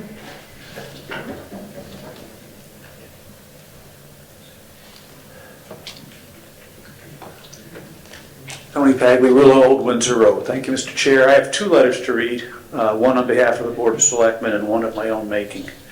In May of last year, BCC submitted a permit to DEP, and this is the board's response to what is now under review by the DEP. To Mark Simpson, Air Quality Permit Chief, Western Regional Office, DEP, dated 1/14. Dear Mr. Simpson, we are writing to you in regards to Berkshire Concrete Corporation's response to your office's DEP letter of administrative deficiencies relating to aggregate operations by BCC located on Bridle Road in Dalton, Massachusetts. See attachments. BCC states, quote, this operation occurs on 5 parcels owned by BCC, parcel ID 101-25, 105-12, 105-16, 106-55-1, and 217.3.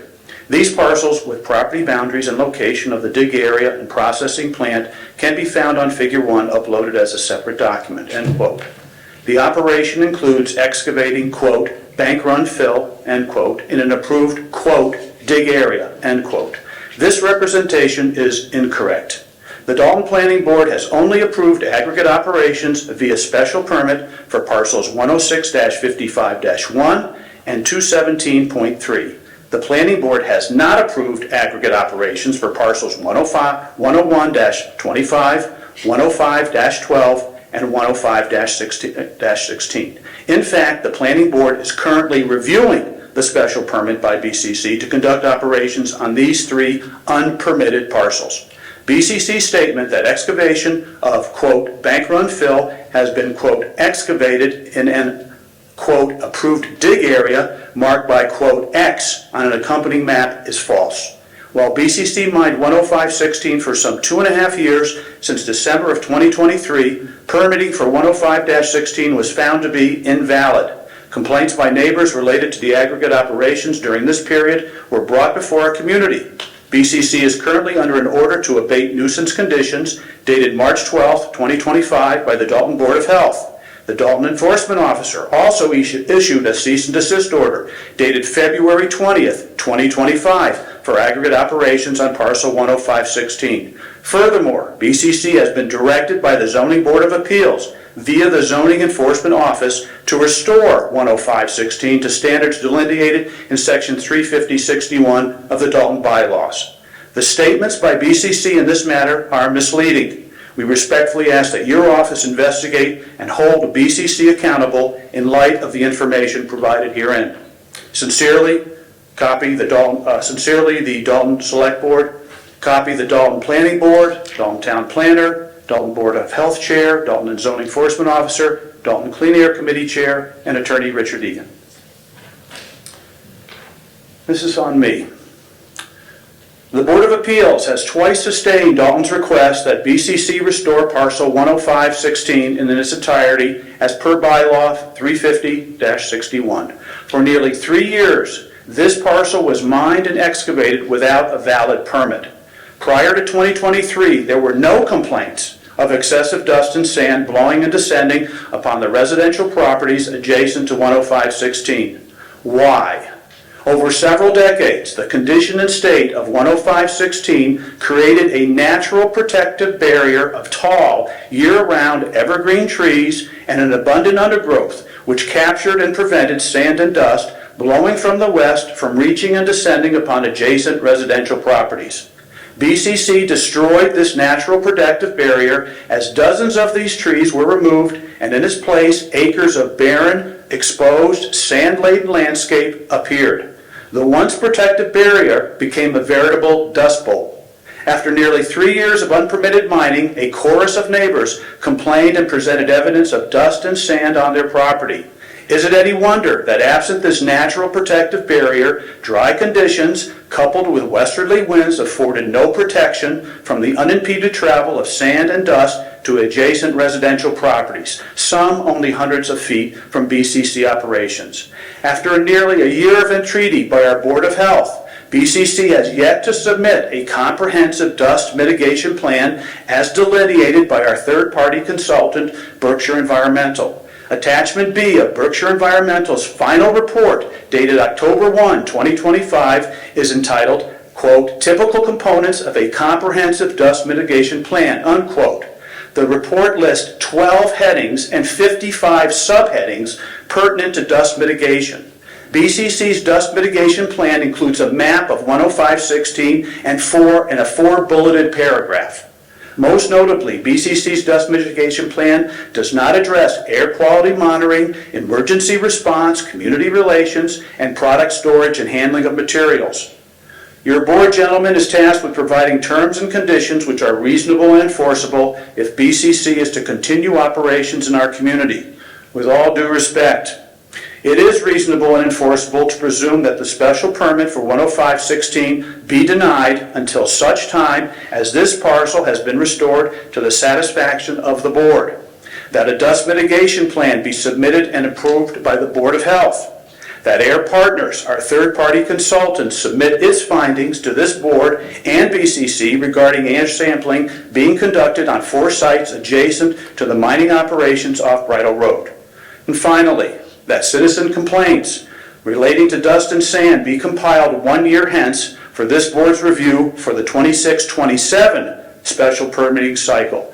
Only after restoration of this parcel, coupled with the aforementioned conditions, should BCC apply and be considered for special permitting of 10516.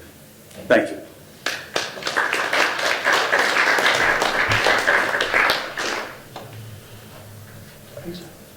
Anyone else? Richard? There's 17 minutes left. Chairman. Thank you. Zach, I ask for 5, please, to read correspondence from the audience. Hi, Richard Hall, 164 Green Ridge Drive, Thornton.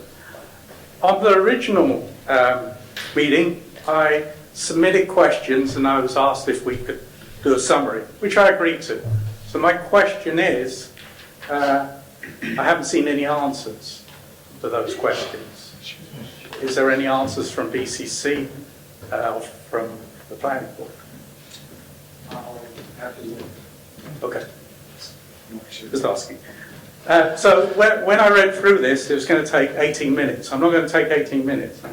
Some of it was already discussed, but some very key things. In their submission, they left off the word processing. So does that mean they don't want processing to be part of the permit, regardless of renewal or new? So can we look at that, make sure it's included? So last time I said this was to Eversource. I said, what does Crane Paper have to say about putting a solar field here?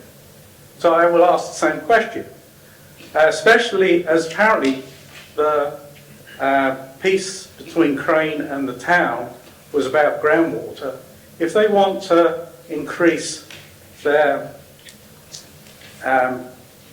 excavation by 120%, from 1,000 square yards, well, 100,000 to 250. Have they consulted with Crane Paper? And is there a letter from Crane Paper that they're signing off that this isn't going to cause a problem with their water? Because it's the biggest employer in town and also the only manufacturer of currency paper in the world.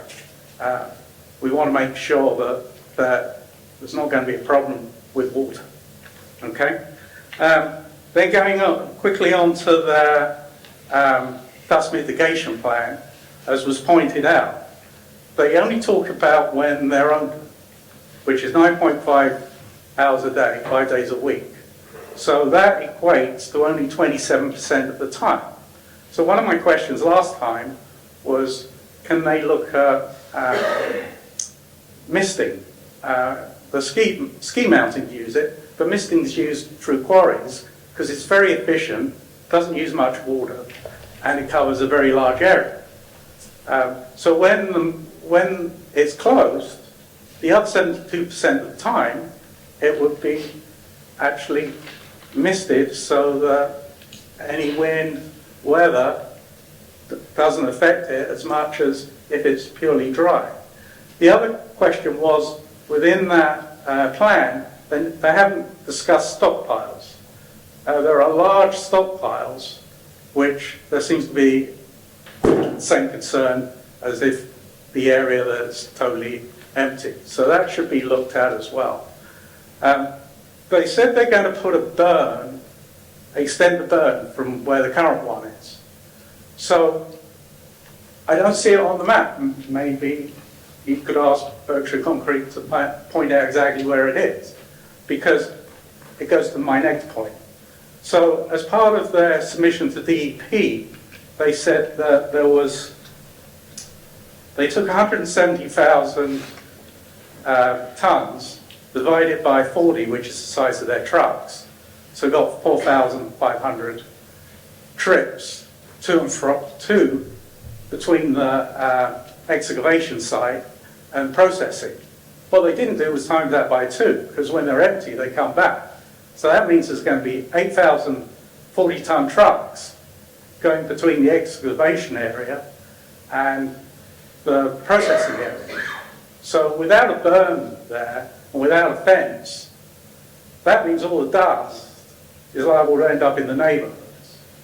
So that is a very large concern. The other thing is, once they move on from there, I mean, I personally think it's too close to the neighbourhoods, and that's what our zoning says, is that they're still going to have 8,000 truckloads coming through that area when they go to the further other areas. But one of the questions I raised was they said in their plan, I think Jared said, that there's an alternative route which takes them up their new road to where they want to mine. So why go near the neighborhoods and cause problems? Last point, with that trucking traffic, at the end of the dam, at the end of the pond, there's a dam which the road goes over. Can they confirm that an engineer signed off that there won't be a problem with moving that many trucks over it? And if there is a problem, how do they plan to address a flood? And who's going to be responsible for the damage of millions of tons, gallons of water from coming out from that pond? Because that is a reasonable concern, I think. So hopefully that's added some questions, and I'll submit my comments. I'll try and do that in the next couple of days. But if you could get back to me on my questions, because I think it's only fair if I was asked not to spend half an hour asking those questions, that they should have responded to those questions.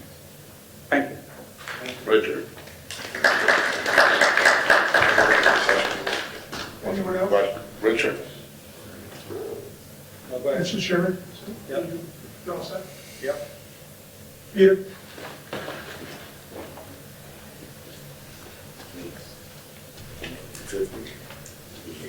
Pete Person, 30 Florence Street, Dalton. Couple questions I have, and all through the chair. This is to a question, why did BCC agree to anything if they thought they were exempt? I just want that thought to be out there. I'm not looking for an answer right now. And I was here when you requested the maps wholeheartedly. It's hard to look up there and try and figure out what in the heck's going on, and I've seen those outside of this room as well. It's just very hard to look, and that's definitely a must.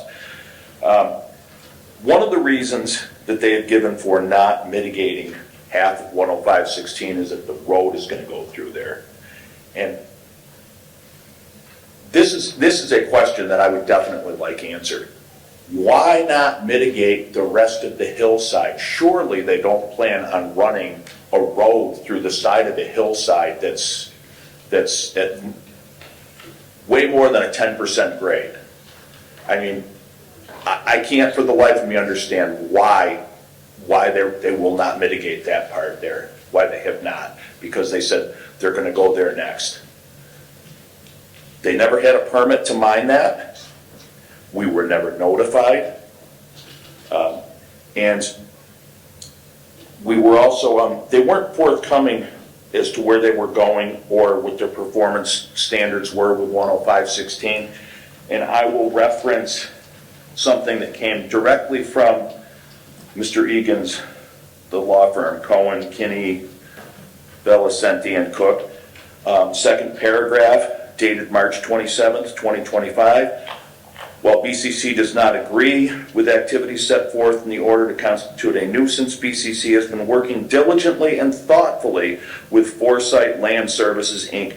to complete a comprehensive mitigation plan addressing the issues set forth in the order. Well, that doesn't jive with what was said earlier, at least not in my mind, okay? That they say, where are we going and what our performance standards are? Well, how could you have performance standards if you never had a mitigation plan set forth? I just don't understand that. It's beyond me. And one of the other things, by no means do I claim to be an engineer, but in my unprofessional estimation, if you look at a Google image of the Berkshire County concrete, the Patrica property, to me it looks like there's 20 acres of open soil. Not 5. There's a lot more open soil, open sand than 5 acres. I may be wrong on 20, but I'll guarantee it's more than 5. I'll bet anybody a $100 bill if they think that it's less than 5. But the lack of butter, like I said, the lack of butter modification. We had no way to object to anything because of that. And processing, speaking of the Google Earth images, it showed a processor on 10516. To the best of my knowledge, and this is again a question, are they limited to processing only where the permanent process is set up? Because they certainly had a processor set up on 10516. So there's a whole lot of things that were done, let's say, without a lot of forethought. And my last statement is zoning bylaw 350.61, earth removal. The purpose, okay, and I'm just going to condense this, to avoid noise, air pollution. Those are the big ones, okay? Air. If that lot stays open, they're not preventing air pollution from leaving their site.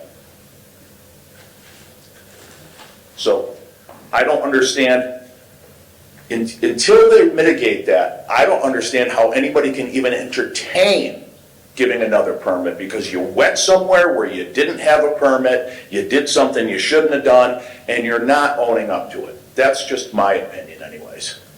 And I would like to apologize. Earlier, I thought you were going to close the meeting before we were allowed to have any statements, so I apologize for that. Thank you.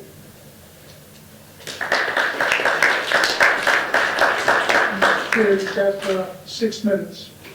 All right, I'm going to have Yanko read the correspondence we've got now. So, from the Board of Health Chair, Yanko and the Planning Board members, on January 12th, the Board of Health received a topographic survey from July 25th and a standard operational procedure plan from BCC. At the Board of Health meeting last night, and this is on January 13th, the Board of Health voted to reject the standard operational procedure plan as an effective dust mitigation plan. The Board of Health will be having future correspondence with BCC regarding the dust mitigation plan and topographic survey in the near future. Sincerely, Nancy Hopper, Board of Health Co-Chair. Okay. This is from Jimbo Doucette, 10 Renee Drive. I feel strongly that Berkshire Concrete's aggressive and reckless mining of sand on parcel 105-16 shows they are not a good neighbor and qualifies as a reason they should be denied a special permit to mine the parcels 105-16 behind Prospect Street and Raymond Drive and 101-25 behind Bruce, Ruth, Renee, and Sunnyside Drives. Consider, number 1, parcel 105-16 was mined for 3 years without a permit. If omission of that on their parcel on their application was an honest mistake, it should have surprised Berkshire Concrete's management and raised more concerns when no abutters protested at each year's public hearing, considering the uproar their past mining activity near residential neighborhoods caused when those residences became inundated with sand and dust. There needs to be consequences for their actions. Section 350-61B, number 7 of the town bylaw states that provisions as deemed necessary by the Conservation Commission shall be made for the safe drainage of water and for the prevention of wind and water erosion carrying material into adjoining properties. However, during periods of drought that created very dry conditions, Berkshire Concrete did nothing to prevent high winds from carrying sand and dust onto residential properties. Residents 4 or more blocks from property abutting the sand mine have complained of dust on their decks and their patios and sand in their swimming pools. At the February Board of Health meeting, which had been moved to Town Hall to the Senior Center because of a large number of angry residents in attendance, our representative of Berkshire Concrete had to call to question whether the mine on parcel 105-16 was a source of sand and dust in the abutter's property. Furthermore, Berkshire Concrete did nothing to abate the problems until ordered to cease mining operations by the Board of Health on March 12, 2025. As Pete Person said at a recent Board of Health meeting, tell their property to stop trespassing on my property. The changes on the landscape, number 3. The changes to the landscape on parcel 105-16 have permanently altered wind patterns, creating a wind tunnel effect that intensifies wind strength. The stronger winds have snapped several mature pine trees in half, reducing the 100-foot buffer zone between the active mine and the property line, reducing the buffer zone's ability to stop wind-borne and sand dust. Extension of the mine to parcel 10125 will surely see the same consequences for the residents of Raymond, Bruce, Ruth, Renee, and Sunnyside Drives. If the existing forest fails to protect these properties from wind blown sand and dust now, be assured the dust and sand problems will become much worse than when many of the trees in that forest were removed. Number 4.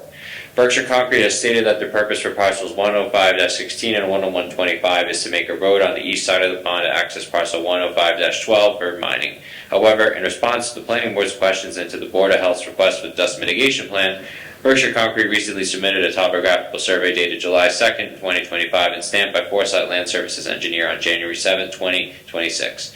The survey shows that the proposed gravel extraction site is going right up to the edge of the 150-foot buffer behind the abutting properties on Prospect and Florence Streets and on Raymond Drive.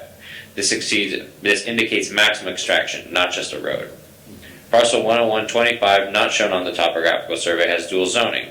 The portion abutting Bruce, Ruth, Renee Drives terminates in a straight line from the common corner of 120 and 140 Raymond Drive to the outer corner of 139 Sunnyside Drive.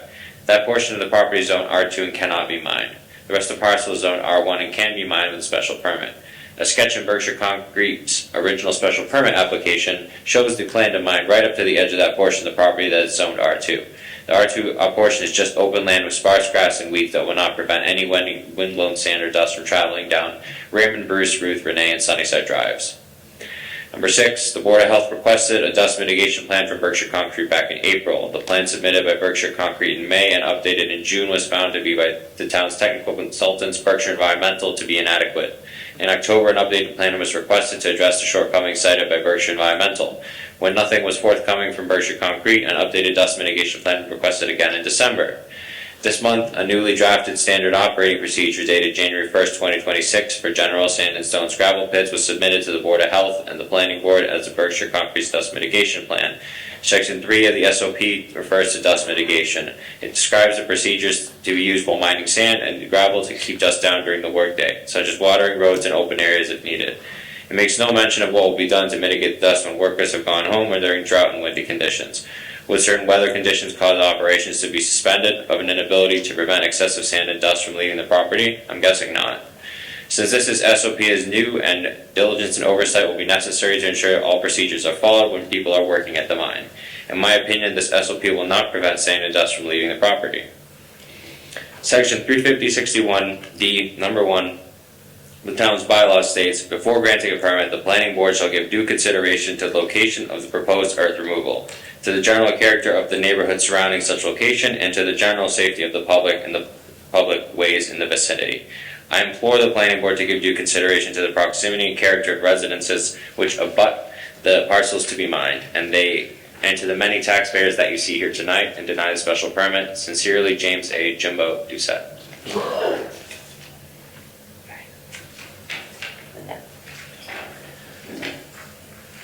This is from Brett Matthews, Doctor of Internal Medicine, 130 Raymond Drive.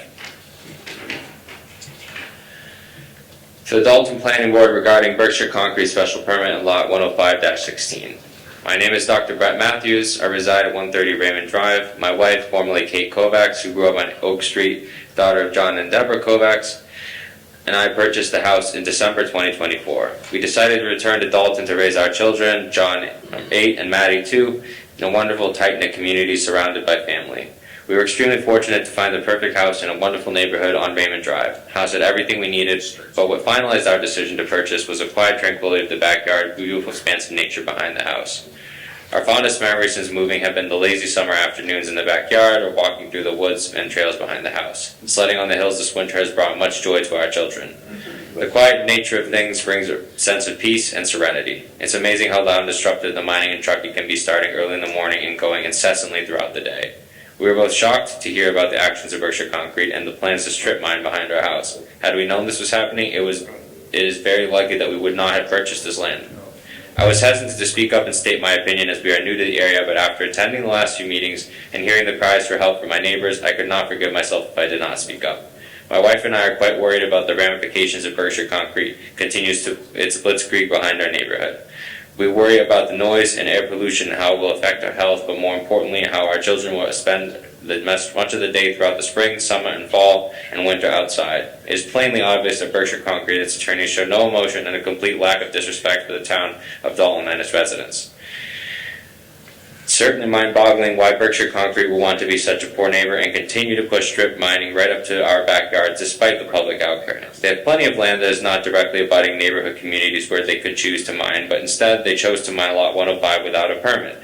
The land is directly abutting our neighborhood. We have seen the consequences of their illegal mining operation and the impact it has had on the people of Dalton. We do not have any tall trees behind your house, only small saplings. When the wind blows, significant sand and debris flow into our backyard. There is no buffer of tall trees. If Berkshire Concrete is to mine behind our house as they plan, I cannot imagine the noise and air pollution to follow. At the first meeting I attended in November, I was appalled to see how poorly the team from Berkshire Concrete interacted and responded to questions. Clearly they had their own agenda. The maps they showed were outdated and hard to interpret. Now, January 7, 2026, a new map emerges with more detail. It shows that the plan to mine directly up to our backyards. The map was made July 2, 2025. Where has this map been? Their vagueness, the lack of transparency, and games they are playing is nothing short of disrespectful. It is quite clear that they do not want to fully mitigate the illegal mining they have already performed. This goes to show that they are ignoring the voices of the community and plan to continue mining closer and closer. I grew up with significant respiratory issues and asthma secondary to secondhand smoke. At that time, smoking indoors was the norm and nobody knew any better. I think we can draw a similar conclusion that mining and the aerosolization of sand and other particles so close to residential communities is significantly detrimental to oneself's health, especially to children and elderly. The difference today is that we know better, and that the mining should be kept away from residential areas and our children. Berkshire Concrete should certainly know better. I do not pretend to understand all the nuances in play here. I applaud and thank my neighbors for their tireless work. The Dalton Clean Air Commission has gone above and beyond in their research, understand, and inform the people of Dalton. The implications of all Berkshire Concrete has done, and prepared to continue to do, has been discussed at length. It is clear the people of Dalton are asking for help and looking to you to support them. As a physician and a surgeon, I took an oath to first do no harm. This includes always doing the best for my patients. I'm hopeful that the planning board feels a similar obligation to do the best for the people of Dalton by not allowing Berkshire Concrete to mine so close to home.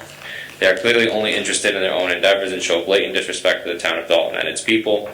Thank you for your unwavering diligence and attention to this matter. We are grateful. Brett Matthews, Doctor of Internal Medicine, 130 Raymond Drive, Dalton. That's all.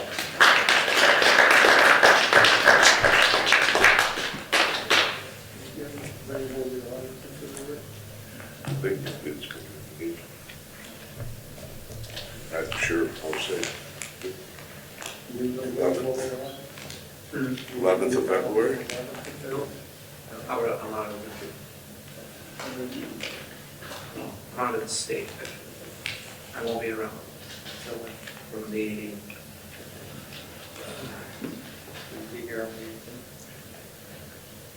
I will be gone from the 11th, 12th, 13th, 14th, and 15th.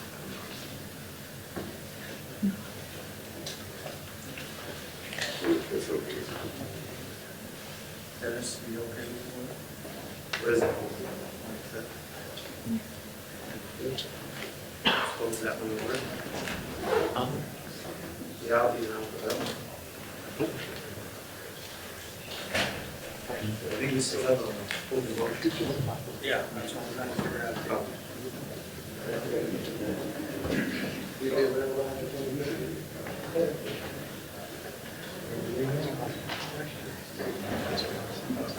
Please. Okay, I'd like to continue the motion for continuing the public hearing to February the 25th. And I'm assuming that Dennis and our lawyer, Alex, Mr. Egan, will be available on the 25th of February. So, somebody want a second? I did. You did? Yeah. Okay. Before we vote, let me check the town calendar so this doesn't conflict. And can we like recite the conditions of the motion again? What's that? Can we like review the conditions of the motion and the amended motion, so it's clear? We'll just go with the amendments. Well, the amended motion was to continue the meeting with the provision that they update the submittal drawing to reflect the 1994 crane condition. And the attorneys can get together to have a conversation about this, that, the other thing in the 1999. Right, Robert? 1999? Excuse me, 92, 94, 99. Well, 94. 25th is okay, Doctor? Yeah, so we could do the 25th. I will have that be our monthly regular planning board meeting then. So we're not to have two meetings. That's, We could have one on the 18th. there's no need to do that. That's been, no. It's, don't want to get into it. It's too complicated to do that right now. So we'll just make that the monthly meeting and then do that. Okay. Location. Same place. All in favor? No, Aye. no, No, you don't want to continue it to the 25th? no. I would prefer to just go right into deliberations, discuss conditions, and that's that. I think we've heard and seen all that we need to do. We just need to actually step up and make a decision and make conditions. I don't think we need to see this, that, and the other anymore, but I'll be the lone vote, and I'll be here on the 25th, and we'll continue, and then we'll finally get to deliberations someday, eventually. 4 yes votes and 1 no vote. There. Okay. Rick? Motion to close the planning board meeting? Sorry, we didn't finish. You And, didn't finish your agenda. Oh, yeah. the end of- Sorry. Move some stuff to the end. Sorry. Should do that. Next I one. wanted to have them do it regular. This week, so I think that's it. So the rest of the meeting was to discuss new business, local zoning bylaw. Got moved to the end of the meeting here. I suppose you're gonna wanna move that to March. We kind of go as most likely. Sure. Just where it's set. Check the information, is it like 3 months? We don't want to show everybody I that. think that's.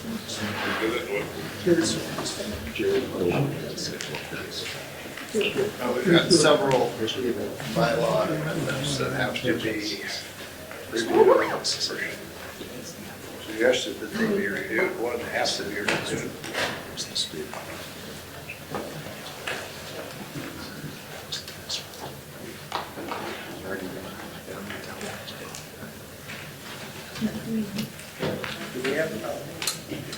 Appreciate your.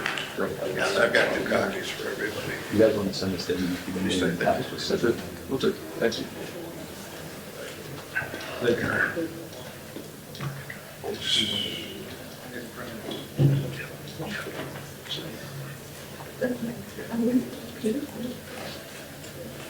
Copies for everybody. thank you.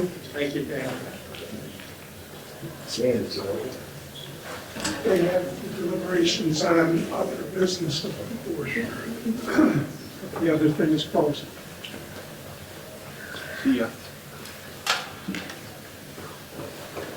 Thank you, guys. Stay safe. Just, I'm walking out. You're bring along your ocean broker. Right next. So this is the first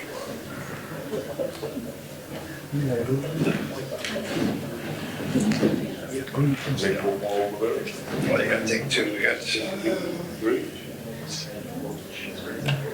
Oh yeah, this is the letter from the district attorney. Attorney General. I think this is just Yeah, yes, this is just ADUs.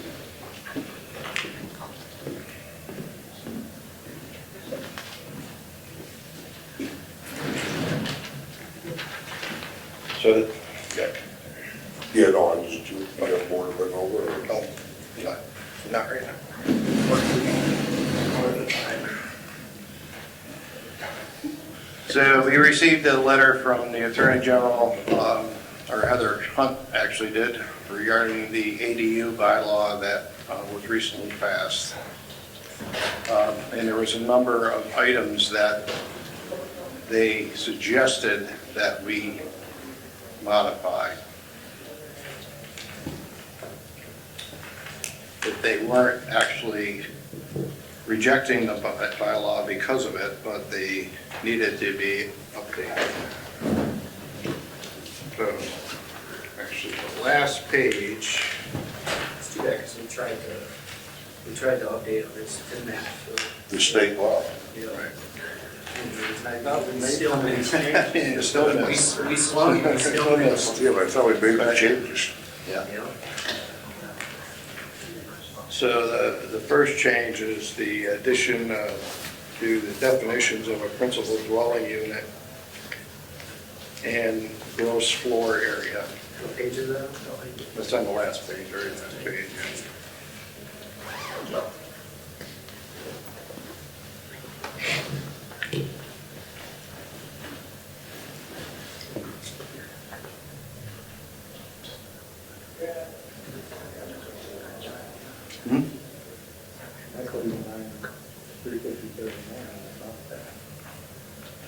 I think this is what they're saying, we updated it to, but it wasn't. Dash 350-90-1, 39, 350-39.1. No, that was the old one, this is the new one. This is home occupation.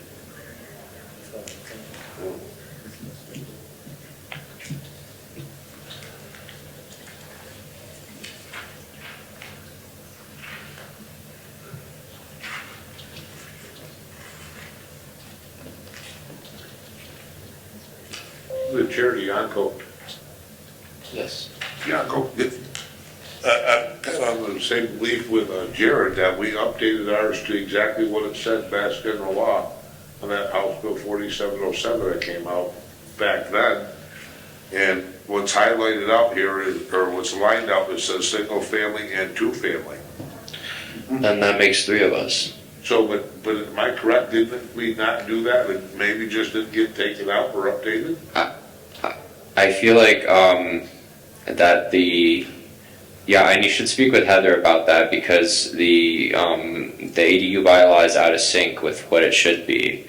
So if they're looking at that online, it would make sense why they would be confused. But we went through the whole process of updating it. We had a warrant, there was a vote, public hearing, all of that. And I have records of all of that too, and I'm sure you guys were here for it and remember. Yeah. So I think that I'll speak with Heather and see what's going on with that and why. Just because it never got updated online? It could be, and I mean, I just saw this today, so I'm not. I guess my question is when we updated them and we approved them at our meeting, what process takes place after that? They are sent to the Attorney General's office. So it never was updated online until we got this back from the Attorney General? Yeah. This also does have some verbiage that we never did, like principal dwelling unit, protected use ADU. Those are very new, and that's through them, through the state. That was never used by us, protected use ADU. Protected use probably wasn't a principal dwelling unit and up to 900 square feet or half of. It's not half, it's 50%. And that's just, it was my understanding that this is the result of the bylaw that was passed, and then it was sent to the Attorney General's office for approval, and this is their response. The bylaw that was passed, approved at the town meeting in May of last year, Yes. right? Correct. Yes. So it was sent to the Attorney General's office, and this is their response to that. Yeah. Yes. Right. Which is why I'm confused, because we did it to their asking. So I think this is not the only case. I think there wasn't a lot of guidance. So I think that there might have been, you know, we probably aren't the only ones who got a letter like this, but I'm not sure how we got such a long letter when we made about like 3 changes to the law at most. I think there was like 3 lines that we changed. I think it was like 4 or 5 maybe. Maybe. I mean, it was nothing that I thought would warrant a 10-page letter, but I don't know. I guess because I'm hoping it's not the one that I don't think it's the one that's online. I think you're right on that. It's the one that was sent in to the Attorney General's office, and now they're commenting on it. So I guess we follow their critiques and then send it back. Here's the thing, I mean, on page 9, they clearly state in conclusion, they approved a specific amendment. But then in the last page, They did, but they're recommending that we update our bylaw to reflect the language that they're telling us to. But is it just on this one page, or is it all the pages? Well, it's the last page is basically a summary of bylaw changes. Yeah. I mean, it's certainly the board's pleasure. If it's just a recommendation, I don't think they can order a specific, I don't think they're ordering us to do anything here, because it's like. They're not ordering us to do it, as far as I know. No. They're just recommending that we do this. But they are recommending it. so I mean, There are a couple recommendations to discuss with town council, on page 6. Every one of them does. Yeah. So we might want to give this to our town council first, and then, I guess, make a motion eventually to amend our bylaw to kind of absorb their, They have, last page is how it would look. They already did it for us. We don't have to do anything, we just have to send it to town council. oh, Yeah, even, even better, right? Done. I mean, at least they, that, they helped us out there, so that's what it's going to look like.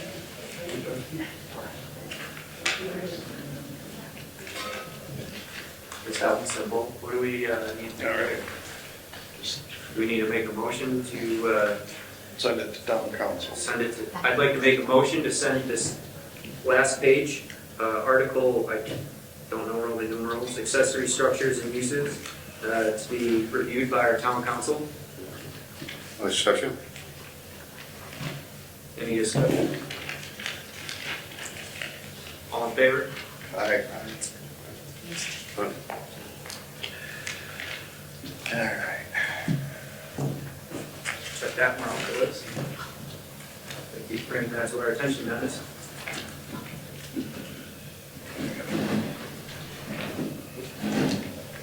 I wish this was all we were doing. Like this.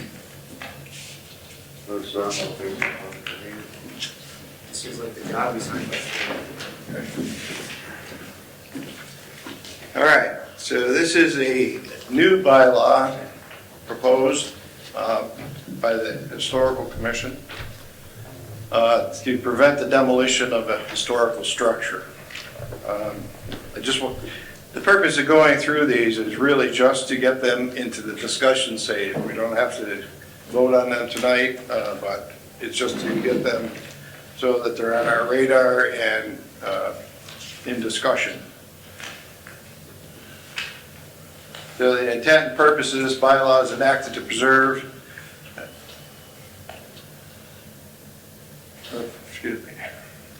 and protect significant buildings and structures in the town of Dalton that reflect the community's architectural, historical, economic, political, and cultural heritage. The purpose is to encourage property ownership, to pursue alternatives to demolition such as selling, preserving, rehabilitating, or restoring these buildings, and to ensure residents are notified when the demolition of a significant building is proposed. By safeguarding important structures in neighborhoods, this bylaw supports the public welfare and helps maintain Dalton's long-standing character. To carry out these goals, the Dalton Historical Commission, the Commission is authorized to advise the building commissioner on the issuance of demolition permits for significant buildings.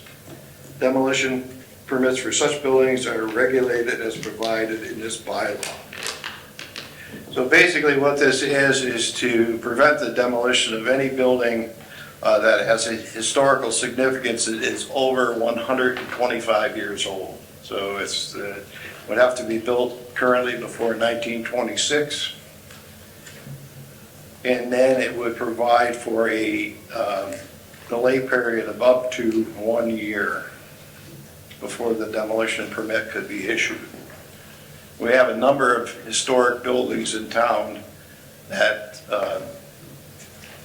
could be lost because of, change of ownership. We're actually, there's the concern about some of the crane buildings because of the change of ownership in the crane company. The crane company has no connection, the new owners of crane have no connection to Dalton and probably couldn't even tell you where it was on the map. So we are concerned about losing some of those, as well as some of the other structures the historic structures that line Main Street. Can I ask a question? Sure. If they were to be preserved, what benefit could they provide now? They could be turned into housing, they could, reused for all kinds of purposes, whatever.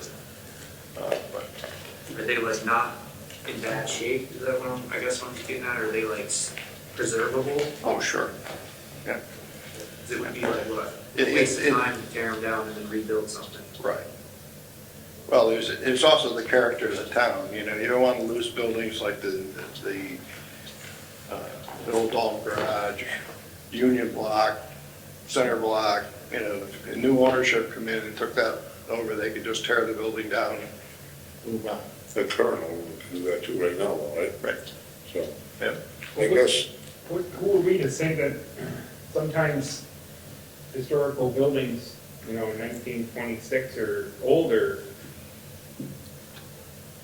financially makes more sense to tear it down and build something new than it would to put all the money into something and preserve it? Well, it's a case that can be made. It's not that it's finite. It's a case that the owner could make that, it's not no longer, for whatever reason, it's not capable of being reused or rehabilitated or renovated, No, it's just, it deteriorates to such an extent that it would, should be torn down. And those decisions have to be made at some point, definitely. And it's not, again, it's not finite. It's, there is gray area there, so as you can say, And why a year? Why a year? just to give it time so that people can have time. You could reduce that, we could reduce that. It's just, I don't think that's fair to the person that buys a piece of property like that. pardon? I wouldn't think that that's a fair, reasonable amount of time for somebody to buy a piece of property and then, be held up for tearing it down or building a new building based on, most people would, if the only reason you tear down an old building and build something new is that financially it made more sense. Mm-hmm. So to hold somebody up for a year, we're in another section of our town, we're going through every year, something goes up about $100 a square foot. So I wouldn't feel that would be fair to one of our citizens. But what would you think would be fair? Well, when they bought it, they would know it's an historical building, and if this bylaw is in effect, they would know they're gonna have. Right. well, how about this? How about if they didn't understand it, didn't know if it was a fact, and they bought it, and maybe they didn't do their due diligence, but to sit down and pay the carrying cost, and the insurance, and boarding up the house, and all this stuff, or keeping the heat on and the lights on for a whole year, is a pretty huge cost, and then, you have to worry about what you're gonna be doing to rehab it back to its original state with the stretch code, right? And I think that, I'm definitely in favor of it, but I think like 60 days would be more than adequate for if anybody wanted to step up and try to save it. Are we gonna have a list? I mean, is part of this, we'll have a list of all the buildings in the town? Yes, Okay. yeah. That would be to me, if you go to buy a house, the realtor would say, oh, by the way. Right. But it's including houses though. Could be an old farmhouse up in the back of the woods. Right. Look at That- the Who's house. Is the Who's house a good example of this? Yeah, but not really. Your house has to be close. Right. Yeah, my house, there are a number of them, and again, it's to preserve the character of the town, it's not to, to make it so restrictive that the owners can't request, to have it,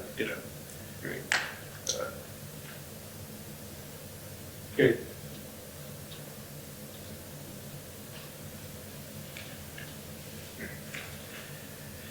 Can we read this? Bring it back to the next meeting? Yep. Yeah, all these can be just, extended to the next meeting. All right.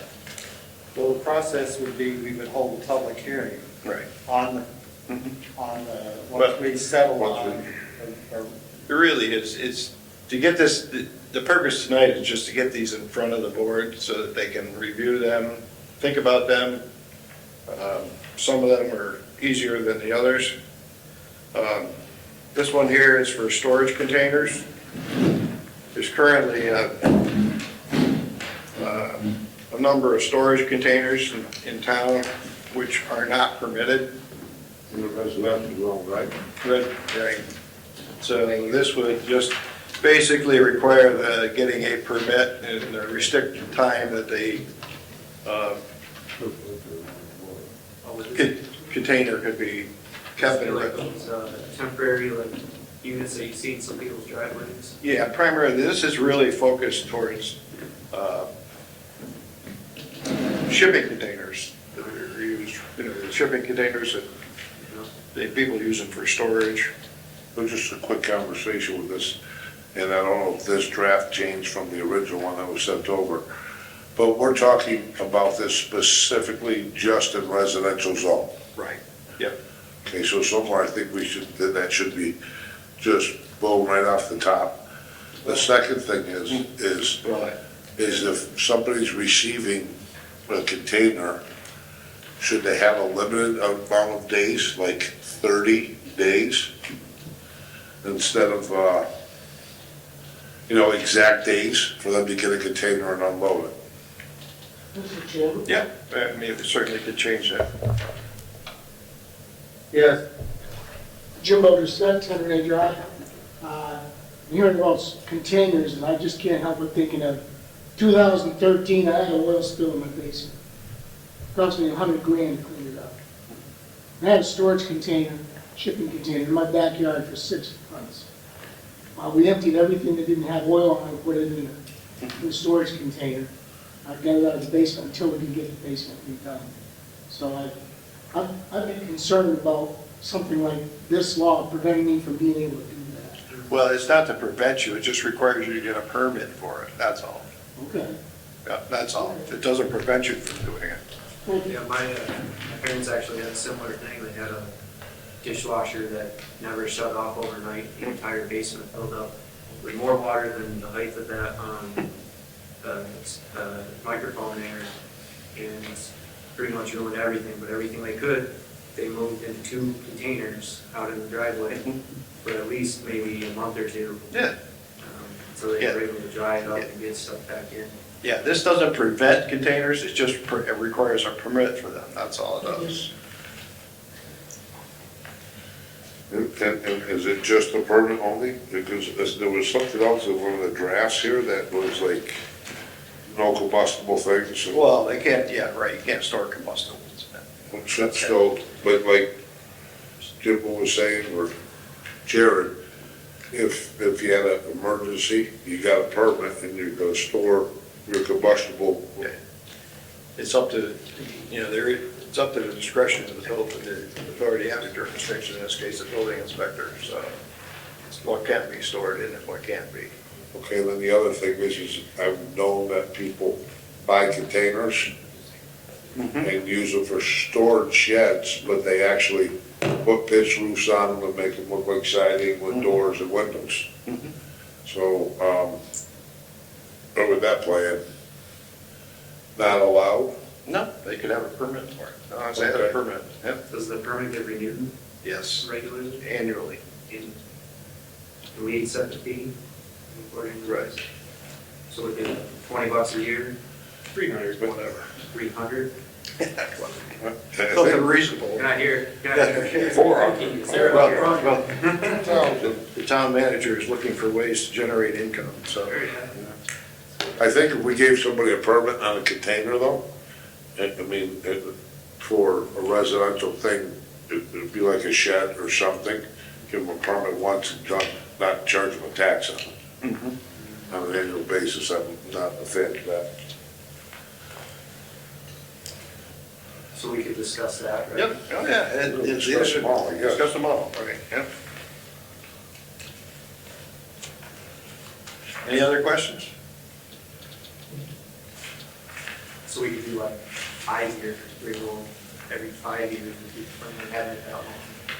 You know, super long Yeah. time, just. One of the things that I think that I've been, The intent is not to have a storage shed, a storage container looking to be a shed for a lifetime in the Right. property. And I can definitely understand that, but I think that we just gotta, yeah, if it's gonna be, you're using a storage container and make it look like a shed, instead of a storage container, and you get a permit on it, it should be indefinite, just like a shed would be. So we can add that in. yep, All right. yeah, these are all just for discussion, you know, so. So far, I'm liking the discussion. This is the best stuff. Long time. Well, now we're into a sweet spot here, so. It's so sensitive. This is 350.61, earth removal proposed amendment. Whoa. So this one covers section C, and it's marked up, they're colored. You can see the changes. Again, this is a current topic, so let's put it that way.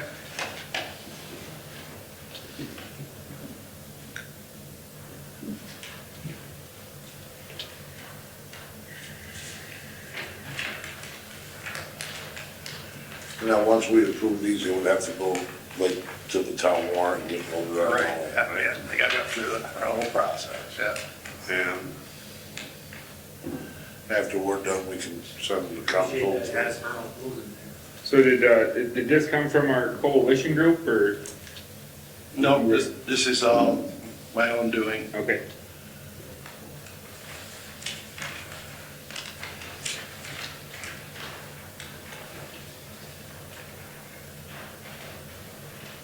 So I suppose we could. So this is one there.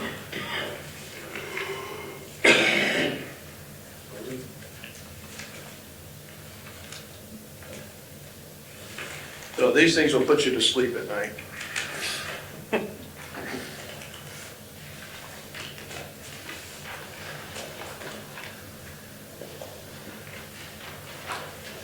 Okay, this one's an easy one. This is up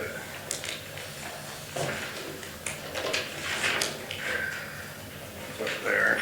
Yeah, whatever happened to solar? They paid the taxes and they got permit, and they're supposed to be starting. So this one's just 350-5 definitions. It's just adding the special permit granting authority, description of that.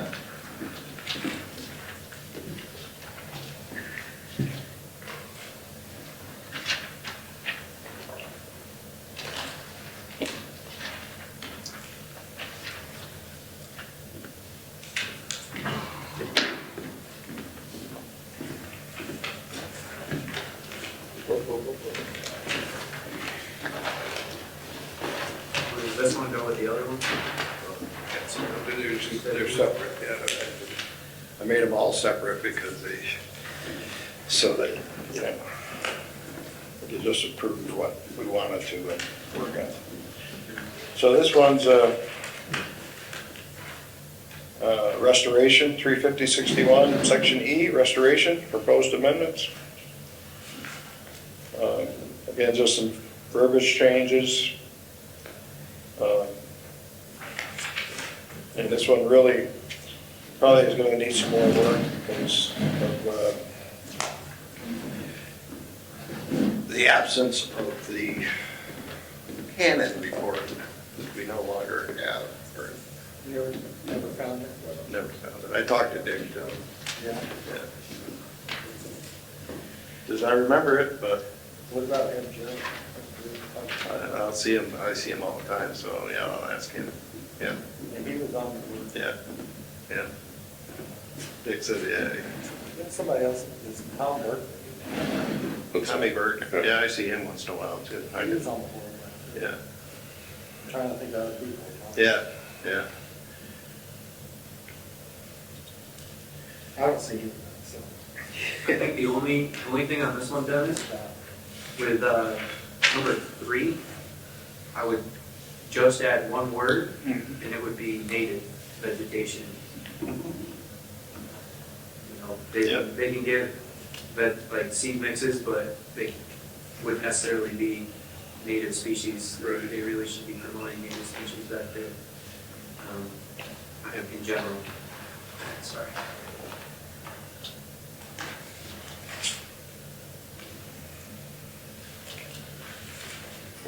Is this a separate one? Yeah, that's just definitions, that's all. Okay. Definition. Oh, yeah. Did you, the definition of solid waste? No, I didn't add that, that was already there, I just said. No, I'm just saying though, when we look into this, if you guys look up the definition of solid waste, it's, quite broad, and I know that we have a composting thing, and solid waste is part of composting. So we gotta be pretty careful about what we do if you look up DEP's definition of solid waste.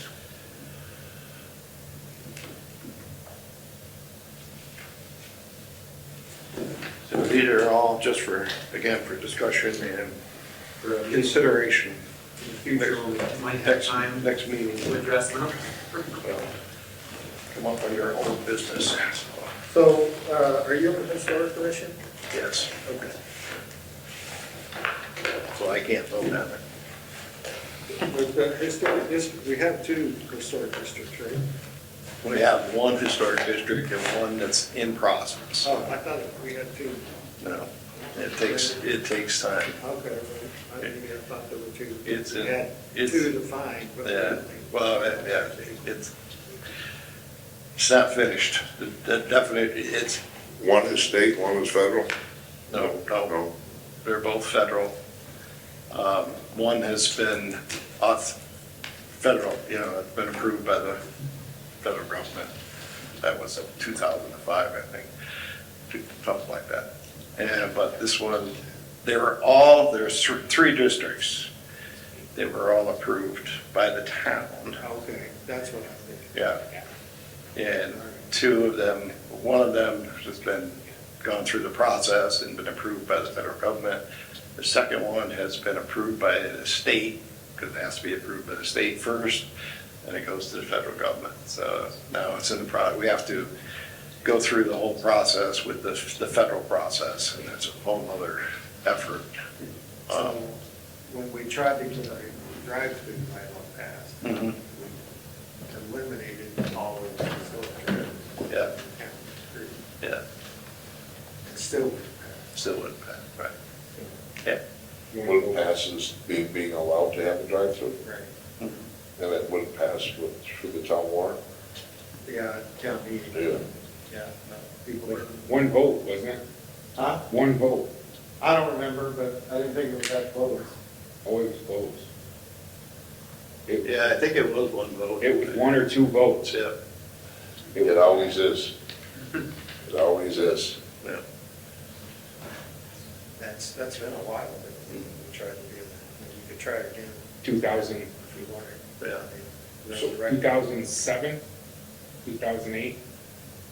Yeah, it was a while ago, yeah. So like 20 years ago now, yeah. The 2 banks that have drive-throughs in them right now, they were, That's it, our bylaw now says except for banks and car washes. drive-throughs are not allowed. What is that, like a discriminatory profession? You know what I mean? Kind of like digging dirt. You don't want, people don't like them because most of Dalton is residential. Right. So people don't want them because they don't want to listen to the squawk boxes at 6 o'clock in the morning or midnight on Taco Bell. I think the drive up and the whole, can I take your order? Well, it's easy, you just, if you prove you shut the drive-through off. That's why they couldn't even put the drive-through for the gray line, right, that wasn't there. Even though it was a bank, it wasn't allowed because it wasn't a man bank or something, yeah, it was there. That wasn't Oh, the one they say about the, Yeah, yeah, yeah, there was some. yeah. I noticed you didn't have the other one, the tiny house, is that because of the conditions? Actually, I do have that. So I don't really know at this point if it would be. Right, there's, So I'll update you guys. After submitting, I took your advice, and there have been 2 petitions signed and submitted and accepted by the town, so they will be on the town warrant. So that's past us. It's in the rear view. You can all take a big breath on that. The only problem with that is, after it gets passed at a town meeting, it comes back to the planning board to go through all the conditions. And, And if it gets denied, we won't get to look at it. yeah, you can't do anything with it for 2 years if it gets voted down.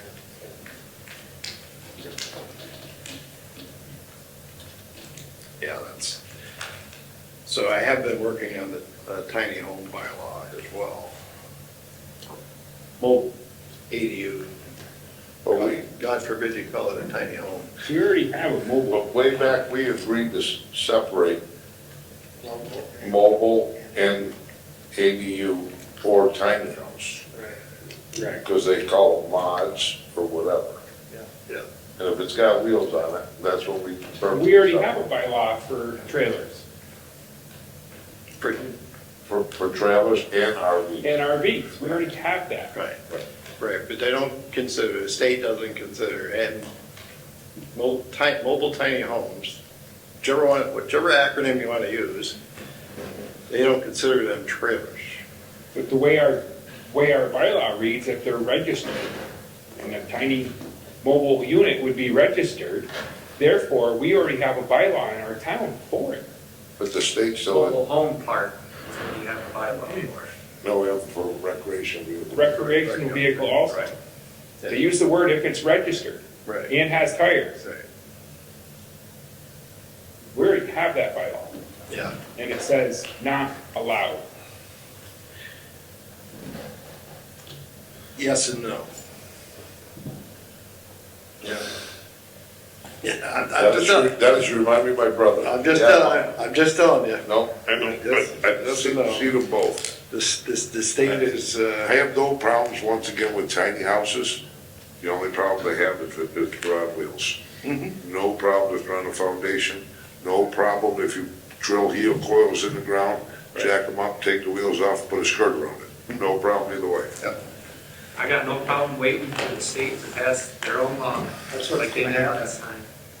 That's what's gonna happen. that's gonna happen, right? Exactly. So I did what I did just to kind of get it forward and see what the town says, but I'm ultimately still waiting for the state, in all honesty. All right, All righty, make a motion to adjourn? Second. all in favor? Aye. Aye. Dennis and then me. Mark me as an aye on that.